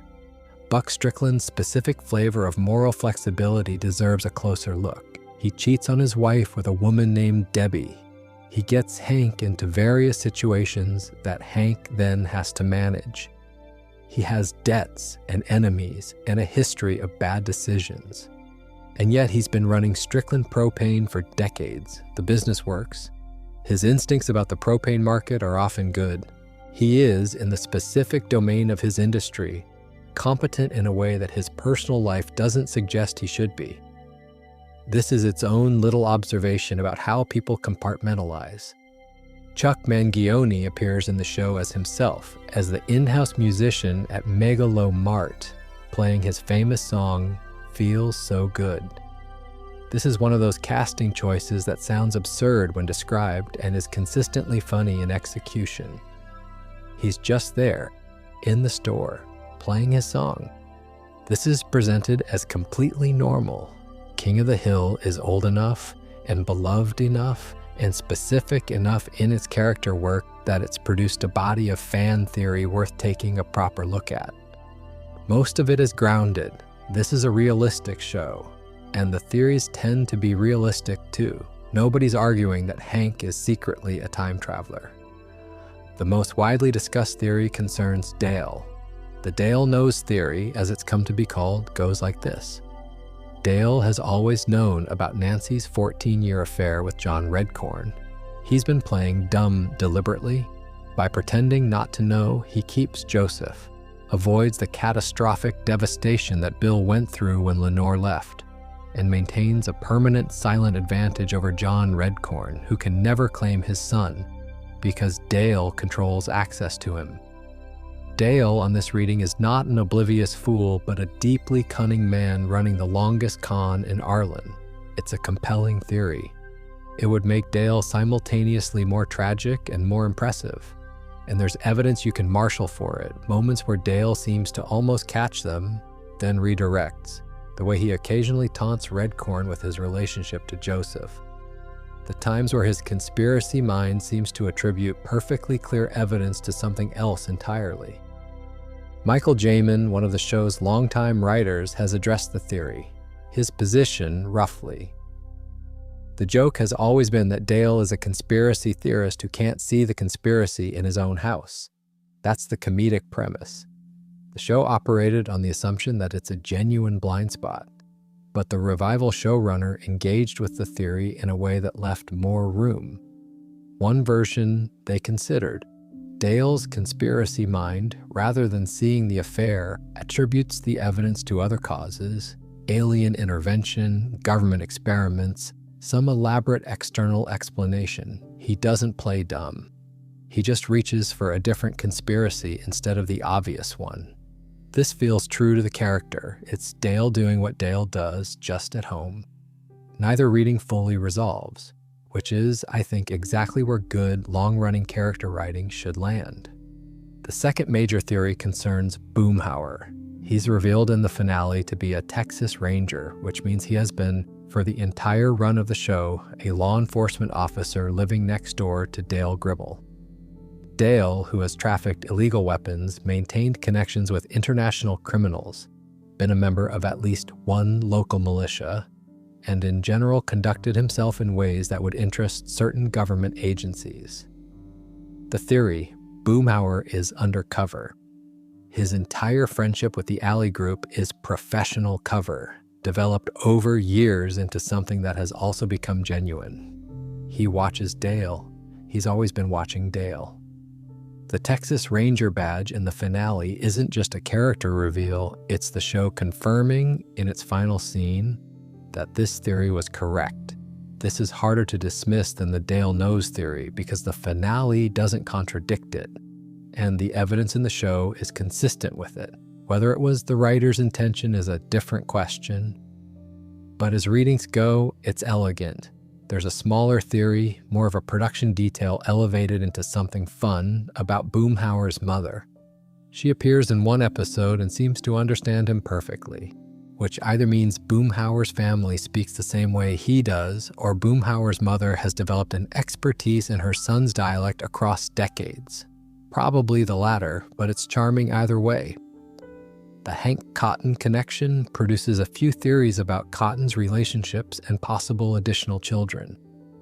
Cotton was a man of considerable appetites, and the show drops occasional hints about his history before and during his marriage to Hank's mother. Whether there are more half-siblings for Hank out there in Texas is left mostly open. And then there's the broad observation, not quite a theory, more of a reading, that King of the Hill and Beavis and Butthead exist in the same universe. In Beavis and Butthead, there's a recurring background character named Tom Anderson, a middle-aged, conservative, hard-working Texas suburbanite who gets irritated by neighborhood children. He's an early version of Hank Hill. Mike Judge used Tom Anderson as a prototype, then left him behind when he moved to King of the Hill. The two shows overlap at the edges in ways that are never confirmed, but are hard to ignore if you've watched both. The humor of all of this is that King of the Hill is, for the most part, a show that actively discourages overreading. It's committed to the mundane. Its pleasures are the pleasures of recognition, not revelation. And yet people have spent 25 years building quite elaborate structures on top of it, which says something about how well drawn the characters are, I think. You can trust a good character to carry a theory. The continuity of the show across every season produces a number of small puzzles that attentive fans have cataloged. Boomhauer's occupation is hinted at differently in different episodes. There are references to his parents having won the lottery and set up a trust fund for him, and separately a hint that he was once an electrician on workman's compensation. The finale's Texas Ranger revelation sits alongside rather than resolving all of these. People can have had previous careers, people can have supplementary income sources, but the inconsistencies are there and the theories around them are reasonable. The theory that Hank has other half-siblings, beyond G, H, his half-brother with Dee Dee, is rooted in occasional references to Cotton's history and behavior. Cotton was a man of considerable energy in his younger life, and the show drops enough hints about his romantic past to make the theory plausible. Whether any of the show's peripheral characters might be unacknowledged, Hill offspring is left open. There are smaller theories about individual episodes and their internal logic. The one about why Boomhauer is always seen at barbecues eating from a plate, but never eating, actually, I made that one up. But it's the kind of detail-level theory that this show generates because the world is consistent enough that anomalies stand out. The broader observation that King of the Hill is the most realistic American animated sitcom, more internally consistent, more grounded in actual human behavior, less reliant on cartoon logic, is not quite a theory, but it's a position that's hard to argue with. The show chose, from the beginning, to operate by a different set of rules than its contemporaries. And throughout its run later, those rules held. King of the Hill is not a joke machine. It doesn't operate in the rhythm of setup and punchline that most sitcoms use as a structural unit. The laughs in King of the Hill, and there are plenty of them, tend to come from character and from recognition. The specific accuracy of a thing someone says or does that you've seen before in real life and didn't expect to see on television. That said, the show has its verbal patterns, its recurring gags, its signature moments, and cataloging them is its own quiet pleasure. I sell propane and propane accessories. Not technically a catchphrase in the sense of being repeated verbatim every episode, but Hank's defining sentence. He uses variations of it throughout the show, and every time it carries the weight of a personal philosophy statement rather than an occupational description. I tell you what, with that specific pronunciation, the H coming in front of the W, which is a real phonological feature of certain Texan accents, and something Mike Judge gets exactly right. It's Hank's pause, his collecting himself phrase, the small preparatory breath before he says something he means. It's used as often in private as in conversation, which tells you it's less a social tic than a genuine internal rhythm. That boy ain't right. This is the one that got quoted back at the show from outside it, became the thing people knew about King of the Hill even if they'd never watched it. The tone every time it's used is crucial, never contemptuous, always baffled. Hank says it about Bobby with the gentle bewilderment of a man who loves his son and genuinely cannot locate the instruction manual. Dang it, Bobby! Exasperation, mild and loving. The sound of a father who has been surprised again by his son's choices and is choosing patience over escalation. Yep. The alley acknowledgement. One of the four says something and the others affirm it in sequence. It's the shorthand of people who've been agreeing with each other for 20 years. Not deep agreement, not significant agreement, just the small verbal maintenance of being on the same page. It's relaxing to watch in exactly the same way a familiar conversation is relaxing to be in. Dale's shaw, the triumphant exhalation when he scores a point or makes a move. Impossible to write convincingly, completely recognizable in sound. He uses it when setting a trap, when getting a joke in, when he feels he's got one over on someone. It's Dale's victory sound. Rusty Shackelford, discussed earlier, the alias that's become an alternate identity. A useful entry point into Dale's character for anyone who wants a quick summary. He has been maintaining a false name for so long that it feels more real to him than his own. I killed the old credential, Cotton's credential, deployed in any situation. The show never lets it get stale, partly because Toby Huss's delivery is unpredictable enough that each use feels fresh. Peggy's malapropisms don't have a single recurring phrase. They're a mode rather than a catchphrase. The specific words change each time, and the comedy is in the pattern. The confident delivery of something wrong, the lack of correction, the continuation as though everything is fine. The show's humor of recognition deserves a moment on its own. When King of the Hill is funny, it's often funny in the way that a very accurate observation is funny. You laugh because something has been named exactly right. The specific flavor of Hank's discomfort, the specific texture of Bill's sadness, the specific quality of Peggy's overconfidence. These are precise renderings of real human types, and the comedy comes from precision rather than from exaggeration. This is genuinely unusual in animated comedy, which tends toward exaggeration and absurdism. King of the Hill is the exception. It keeps everything at a temperature close to room temperature, and the laughs it generates are quieter and differently satisfying for it. The show's relationship to Texas is worth a final mention here. It's not satire. It's not a coastal eye roll at Southern conservatism. It's not a celebration either, in any uncritical sense. It's just attention, close, long-sustained attention to a specific part of the world and the people in it. That's rarer than it sounds. The show has guest stars that are worth a catalog. Matthew McConaughey appears as Rad Thibodeau, Luann's boyfriend, which is casting that makes a particular kind of sense. Reese Witherspoon appears in an early episode. Jennifer Aniston appeared on South Park. Willie Nelson appears as Hank's hero, which is another piece of absolutely correct casting. Tom Petty as Lucky is the peak of this category. Chuck Mangione as himself repeatedly at the Megalo-Mart.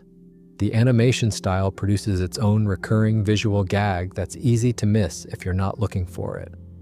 The show's backgrounds are often strikingly detailed while the characters are rendered in the show's characteristic flat style. The result is occasionally a very lush Texas landscape behind four very simply drawn men, and the contrast is funny in a low-key way that the show is entirely aware of. Hank's truck, a Ford Ranger pickup that he maintains with real care, functions as a recurring prop with its own symbolic weight. He talks about the truck, he worries about the truck, he makes decisions about the truck that are, when you think about them, decisions about identity. What kind of truck you drive in Texas is not a trivial matter.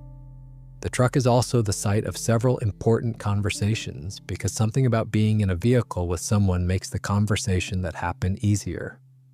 The Strickland propane jingle, Strickland propane, taste the meat, not the heat, appears in enough context that it becomes its own small touchstone. It's a propane company jingle. It makes claims about meat that are at least adjacently true. Hank takes it seriously. The show's relationship to sports is interesting because Hank cares enormously about sports, specifically football, and specifically the Dallas Cowboys, but the show is careful not to become a sports comedy. Sports are context. They're part of who Hank is and what he talks about. But episodes that are nominally about sports tend to actually be about something else. Family, identity, the limits of competitive frameworks, the gap between how a team is supposed to perform and how it actually does. To Sirloin with Love aired on September 13th, 2009. It was the 20th episode of season 13, and it was the last original King of the Hill for 16 years. The premise of the finale is a small one. Bobby discovers he has an unusual talent for grading cuts of beef, evaluating marbling, assessing quality, assigning USDA classifications with a precision that surprises everyone, including himself. It turns out Hank has been talking to Bobby about meat his entire life, in the way that Hank talks about things he cares about, constantly, in detail, without always registering whether anyone is listening. It turns out Bobby was listening. Hank enrolls Bobby in the competitive meat judging team at Heimlich County Community College. Bobby's good at it. He represents the team at the state championships. And Hank goes with him, and they stand side by side, evaluating beef together, which is not what either of them expected the resolution of their relationship to look like. But it's right. It's completely right. The finale's emotional logic is the show's emotional logic in miniature. People don't usually get the relationship they wanted, but sometimes they get the relationship they actually need, which is something different and which arrives from an unexpected direction. Hank wanted a son who loved football and propane. He got a son who loves comedy and food. And the place they meet, the bridge between them, built across over the years of misalignment, turns out to be beef. The evaluation of beef. At a community college in Heimlich County, Texas, the final scene, the alley, all the neighbors gathered. Con tells Connie to take the evening off from studying. Dale somehow relieves Nancy's headache on his own, without John Redcorn, which is its own small grace note. Lucky and Luan and their baby are there. Boomhauer rushes off. He's been called somewhere, and in his haste, he leaves his wallet behind. It falls open. There's a badge inside, Texas Ranger. His first name visible on the card is Jeff. That's Boomhauer. Jeff Boomhauer, Texas Ranger. There it is. The last shot mirrors the first. The pilot episode opened with an aerial shot dropping down through the Texas air onto Arlen, settling on Hank and the alley. The finale ends with a shot pulling up and away from Arlen at dusk, the reverse of what we began with, the camera leaving the way it came. And the final word spoken over this shot is, "Yep," from Bobby. Hank's son saying the thing Hank says in Hank's voice as the show ends. That's quite good, I think.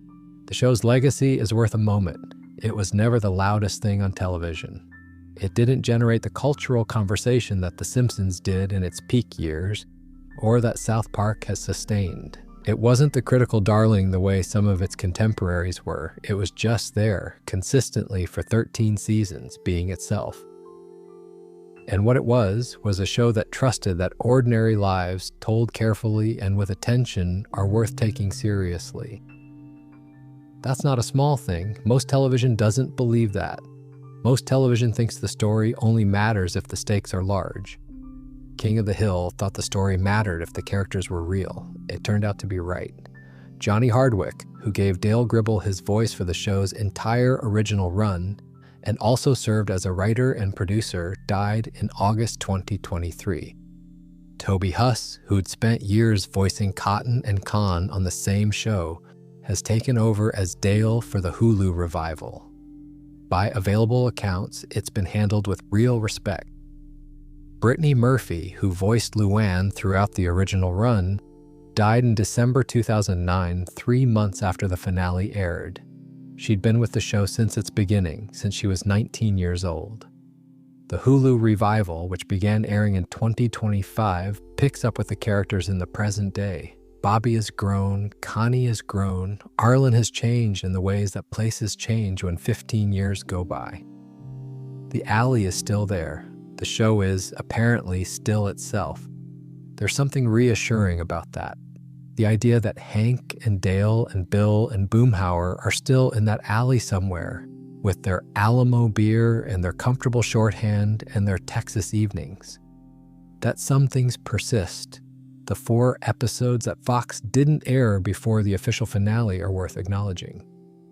When Fox scheduled the series finale, these 4 episodes, which had been produced but not broadcast, were held back and eventually aired in syndication in May 2010, after the show had officially ended. This means that King of the Hill technically didn't finish airing until 8 months after the episode that everyone thinks of as the finale. The episodes themselves are standalone rather than finale-oriented, which is why they could be scheduled this way. The show's critical reception during its run was respectable without being ecstatic. It won Emmy Awards. It received consistent positive notices. But it was rarely the show that critics were most excited about in any given season, partly because consistent and quiet and grounded don't generate the same enthusiasm as groundbreaking. Time has been kind to it. The show's reputation has grown since its cancellation, and it now occupies a secure place in discussions of the best animated television of its era. The specific things that have aged well, the character work, obviously, but also the show's relationship to Texas and to working class life, which was genuine and careful rather than satirical.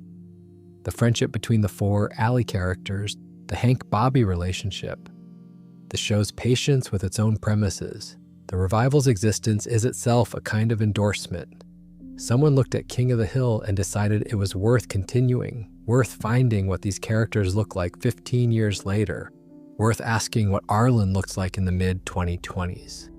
The fact that the answer to that question exists now is something worth spending more time on. How these 4 men actually function as a social unit, and what the show is saying about friendship by depicting them the way it does. Hank is the center of gravity, not the most entertaining, not the most interesting in isolation, but the one the group organizes around. He's the one who has a wife and a son and a house in good repair, which gives him a kind of domestic stability that functions as an anchor for the others. Dale has Nancy, but Dale's household is eccentric. Bill has nothing. Boomhauer has whatever Boomhauer has. Hank's house is the one they end up in for barbecues, for the big events, for the things that require a stable location.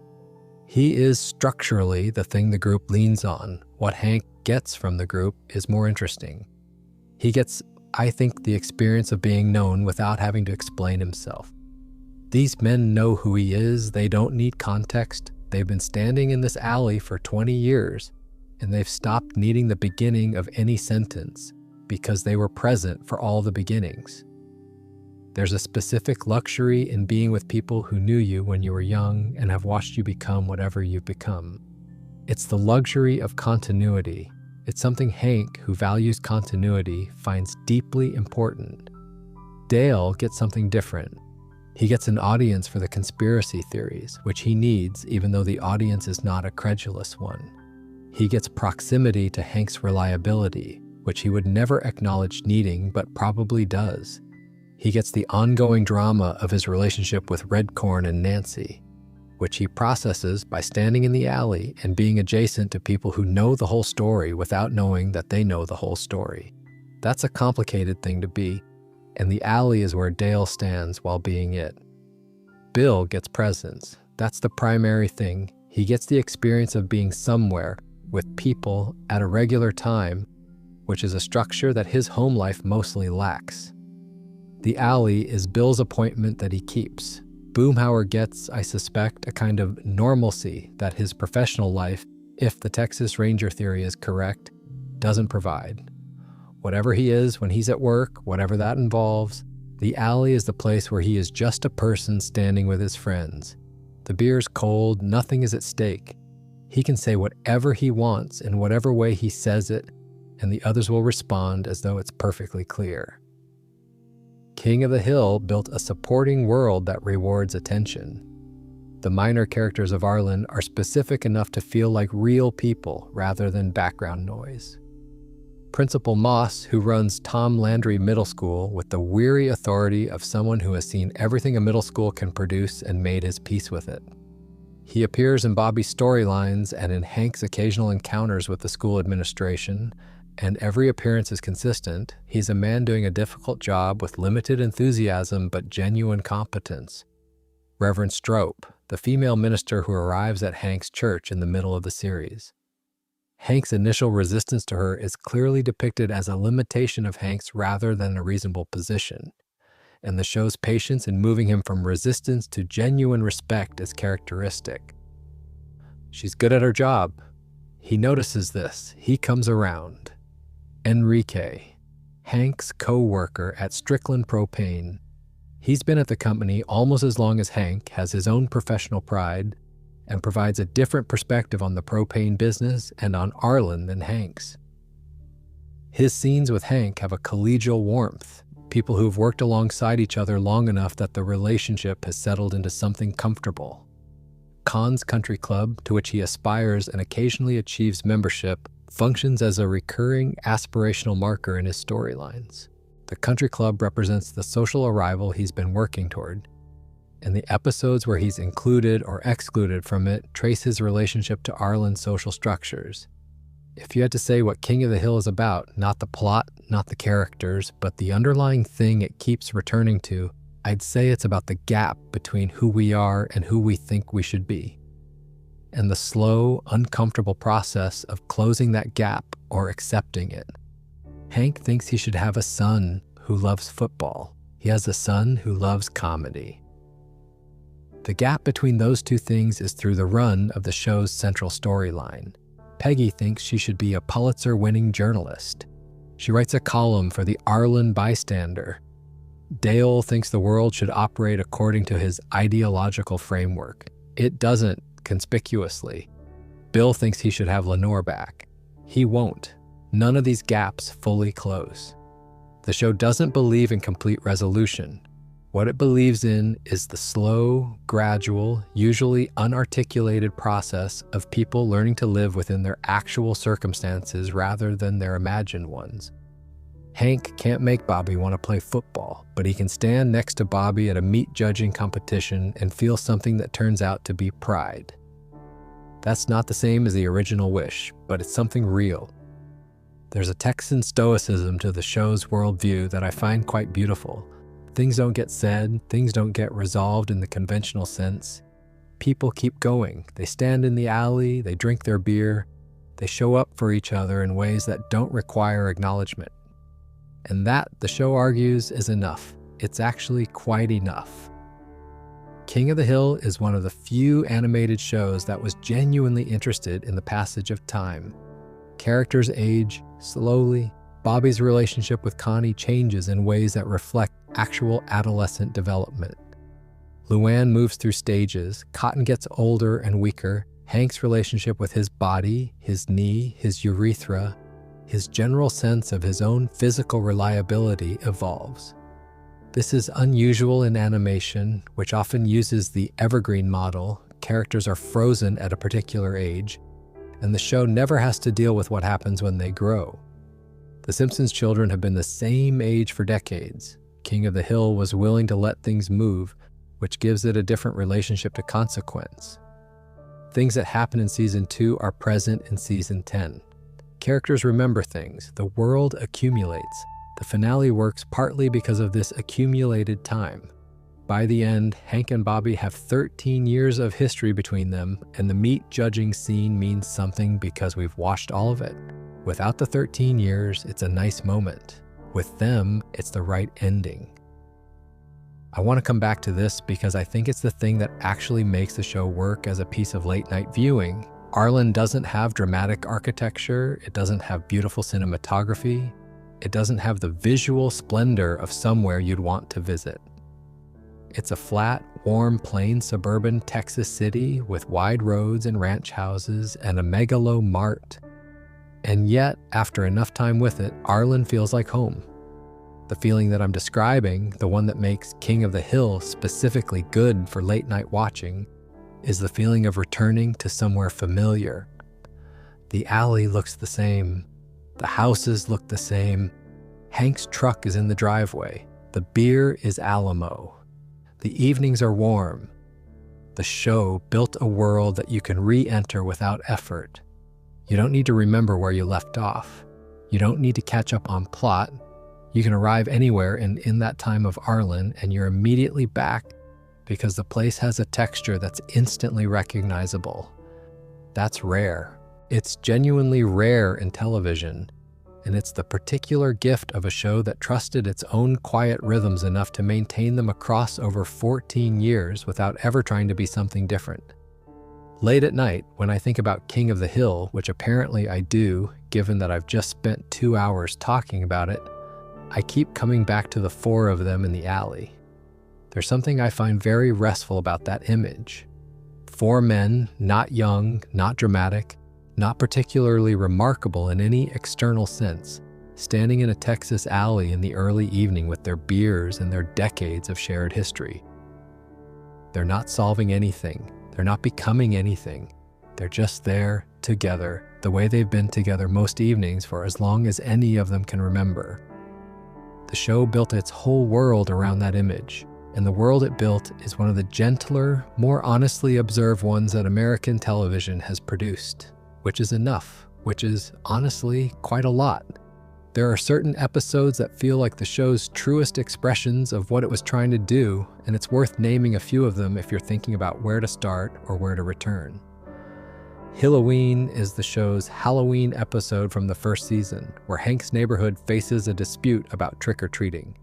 A local church wants to replace it with a religious alternative. And Hank, who is a church-going man himself, finds himself on the unexpected side of the argument, defending the secular tradition because he believes children should be allowed to be children on Halloween, and also because somebody has to stand for reasonable things. It's a neat episode for establishing who Hank is and what his values actually look like in practice. A Firefighting We Will Go, Season 3, Episode 10, is the Rashomon episode, the one with Boomhauer's perspective in the final act. Each of the four friends tells a different version of what happened during their stint as volunteer firemen, and each version is completely internally consistent with that particular friend's perception of himself in the situation.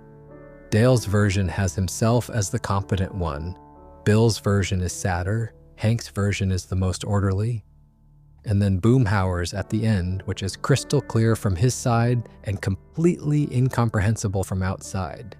It's a clever piece of structure and one of the show's formal high points.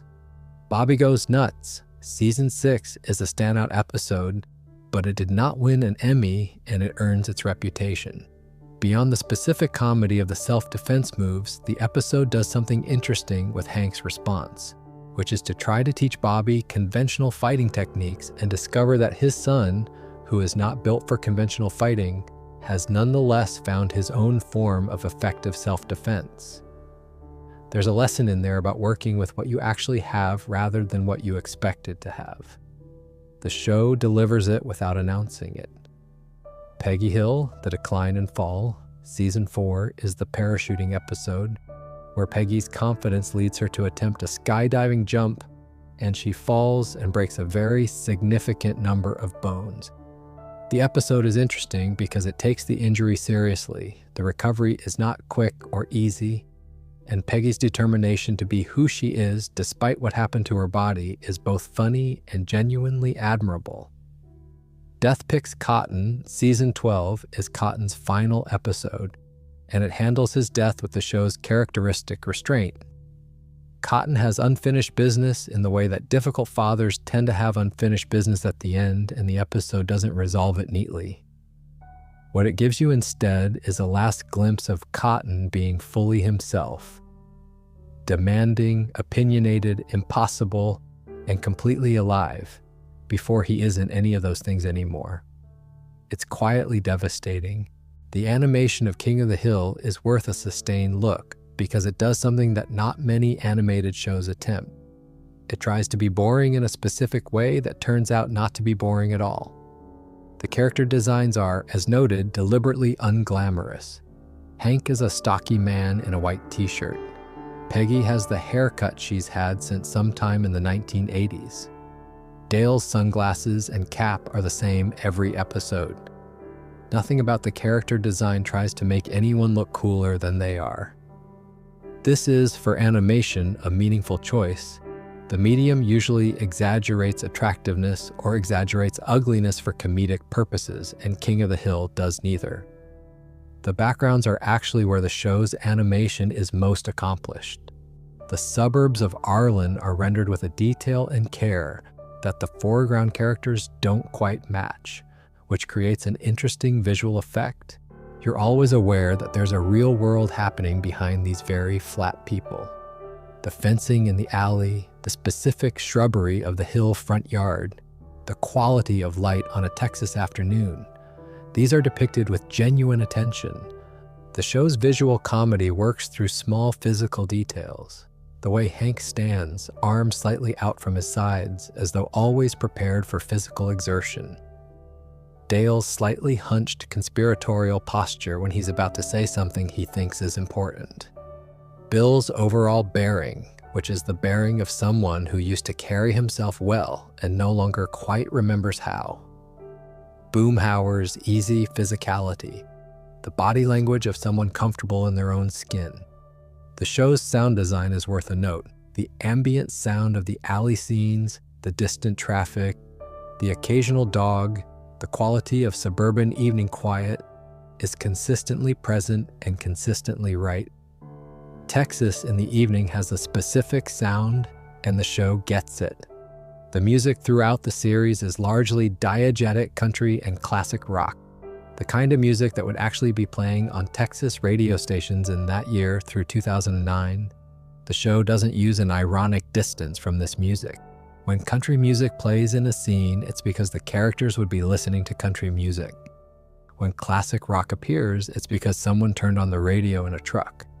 The music is part of the world, not commentary on it. Yahoos and Triangles by The Refreshments, which plays over the opening credits, captures the show's register perfectly, warm, unassuming, genuinely Texan in its sound. The Refreshments are not a famous band in the way that most theme song bands aren't, but the song is exactly right for the show. And the opening sequence it plays over, Hank doing suburban Texas activities, culminating in the four friends in the alley, sets up everything you need to know in 30 seconds.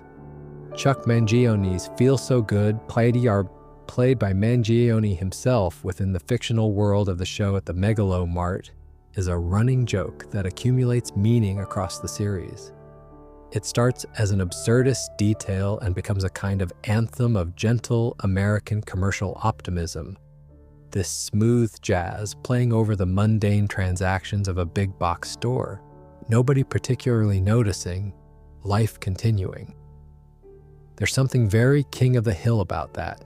King of the Hill, rewatched with knowledge of where it ends, becomes a different experience. The things that seem like simple comedy beats in the early seasons are, when you know the full picture, already building something. Hank talking about beef in passing while Bobby is nominally not listening. The specific way Bobby looks at Hank when Hank doesn't know he's being observed, not with resentment, but with a kind of patient attention, the look of someone who is absorbing more than the other person realizes.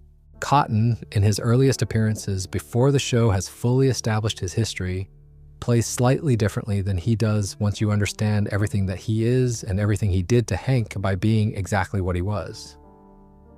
The early Cotton episodes are funny. They're also, in retrospect, quite sad. The alley scenes, every single one of them, carry a different weight when you know that this is ultimately where the show lives, not in the plots, not in the resolutions, but in these recurring moments of four men standing next to each other with their beers. Every individual alley scene is the same scene, slightly varied, and the whole of it together is something more than the sum of its individual moments. It's time, it's the accumulation of ordinary evenings, it's friendship as a practice rather than as a feeling. That's what the show is in the end, and it's worth taking your time with. There are a handful of details that don't fit neatly into any section but feel worth mentioning before we wrap up. The show has a recurring visual gag involving Hank's backside.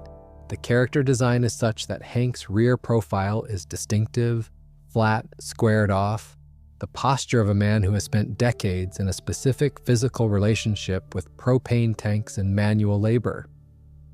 The animators are aware of this. There are episodes where the camera lingers on it in a way that suggests the animators found it as funny as the audience does. It's a very small thing, but it's consistently there. Dale's aliases extend beyond Rusty Shackelford in some episodes. He has alternate pseudonyms for specific purposes, a whole architecture of assumed identities that he's built and maintains. The extent of this is probably not fully mapped even within the show's own continuity. Dale has been running these operations for so long that some of them may have taken on lives of their own. The show's approach to Hank's marriage is worth a final note. Hank and Peggy have been married a long time, and the show depicts their marriage with a specificity that most television doesn't bother with. They disagree. They occasionally infuriate each other. They have a particular dynamic that's been settled by years of cohabitation into something that looks, from the outside, like comfortable routine and is, from the inside, the complex, ongoing negotiation that all long marriages are. The show doesn't romanticize it. It doesn't mock it. It just depicts it with the attention it deserves. Hank tells Peggy he loves her in ways that are very Hank, sidelong, practical, attached to something he's doing rather than standing alone as a declaration. Peggy responds in kind. They're good together in the specific way that people who have chosen each other many times across many years are good together. When King of the Hill ended in 2009, it ended quietly, which is appropriate. There was no cultural event around its cancellation. It didn't get the kind of retrospective reckoning that some shows get when they leave. It just finished, and the audience that had been with it for 13 years said goodbye without fanfare, and the show continued in syndication. The revival on Hulu beginning in 2025 represents something unusual, a show returning 15 years later with the original creative involvement to continue rather than reboot. The characters are older, the world has changed. Arlen has to accommodate things that weren't part of its original texture. How the show handles all of this is its own ongoing story. What's interesting about the revival's existence is that it confirms what people who love the show always thought. There was more to say. These characters have more life in them. Arlen is a place that accommodates change while staying fundamentally itself, which is actually a very Texan quality. Things continue. The alley is still there. The beer is still cold. And that's where we'll leave Arlen, I think. We've covered quite a lot of ground tonight, the town itself, the people in it, how the show came to be, the theories that have accumulated around it over 25 years. It's a show that rewards this kind of slow, unhurried attention, which is probably why it felt right for a video like this. Nothing about King of the Hill demands urgency. It's there when you arrive, doing what it was doing, carrying on. There's still plenty more to explore if this sort of thing appeals. The music is worth a whole video on its own. The show used Chuck Mangione's Feel So Good as its in-world background music for years, with Mangione appearing as himself on occasion. There are guest appearances across the full run that are worth cataloging. Matthew McConaughey, Willie Nelson, Reese Witherspoon, Jennifer Aniston, among others. Individual episodes that deserve proper attention: Halloween, Pygmalion, Bobby Goes Nuts, A Firefighting We Will Go. Cotton's individual episodes, the whole arc of Luann's time in the Hill household. The Suppanusenphone family's complete journey through Arlen. I've got more planned. We'll get there. For now, though, if you're still awake, thank you for spending a couple of hours in Arlen. If you're not, which is rather the point, I hope it was a comfortable drift. The show will be there when you wake up. Same alley, same beer, same Texas evening. Take care of yourself. Good night. If you're the kind of person who likes revisiting shows you've already seen, King of the Hill rewards that particularly well. It's a show that's richer on the second watch because you already know who everyone becomes, and you can watch the early episodes knowing what certain moments are building toward. The quiet between Hank and Bobby in the pilot is different when you know how the finale ends. Cotton's first appearance lands differently when you know his whole arc. Boomhauer in the alley is different when you know his wallet contains a badge. There are specific episodes I'd point to if you wanted to visit rather than commit. Bobby Goes Nuts, Peggy's Fanfare. Halloween, which is the Halloween episode from the early seasons and captures something true about Hank's relationship to tradition. A Firefighting We Will Go, which is the one with Boomhauer's perspective at the end. Death Picks Cotton, which handles Cotton's death with the show's characteristic restraint. Or you could just start at the beginning and let it run. That's probably what tonight was for anyway. The show is on Hulu if you're in a region where that's available. It's been in syndication on FXX and Adult Swim at various points. It tends to turn up places, which is appropriate for something this reliably comforting.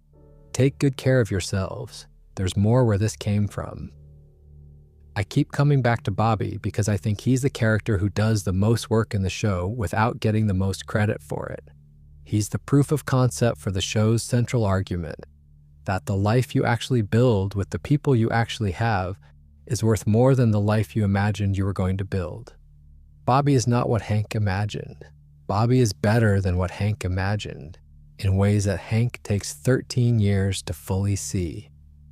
And Bobby's grace throughout all of this, his patient, cheerful, completely unresentful presence in a household that doesn't always know what to do with him, is one of the more quietly heroic things in the show. He doesn't demand to be understood. He doesn't perform his differences for an audience.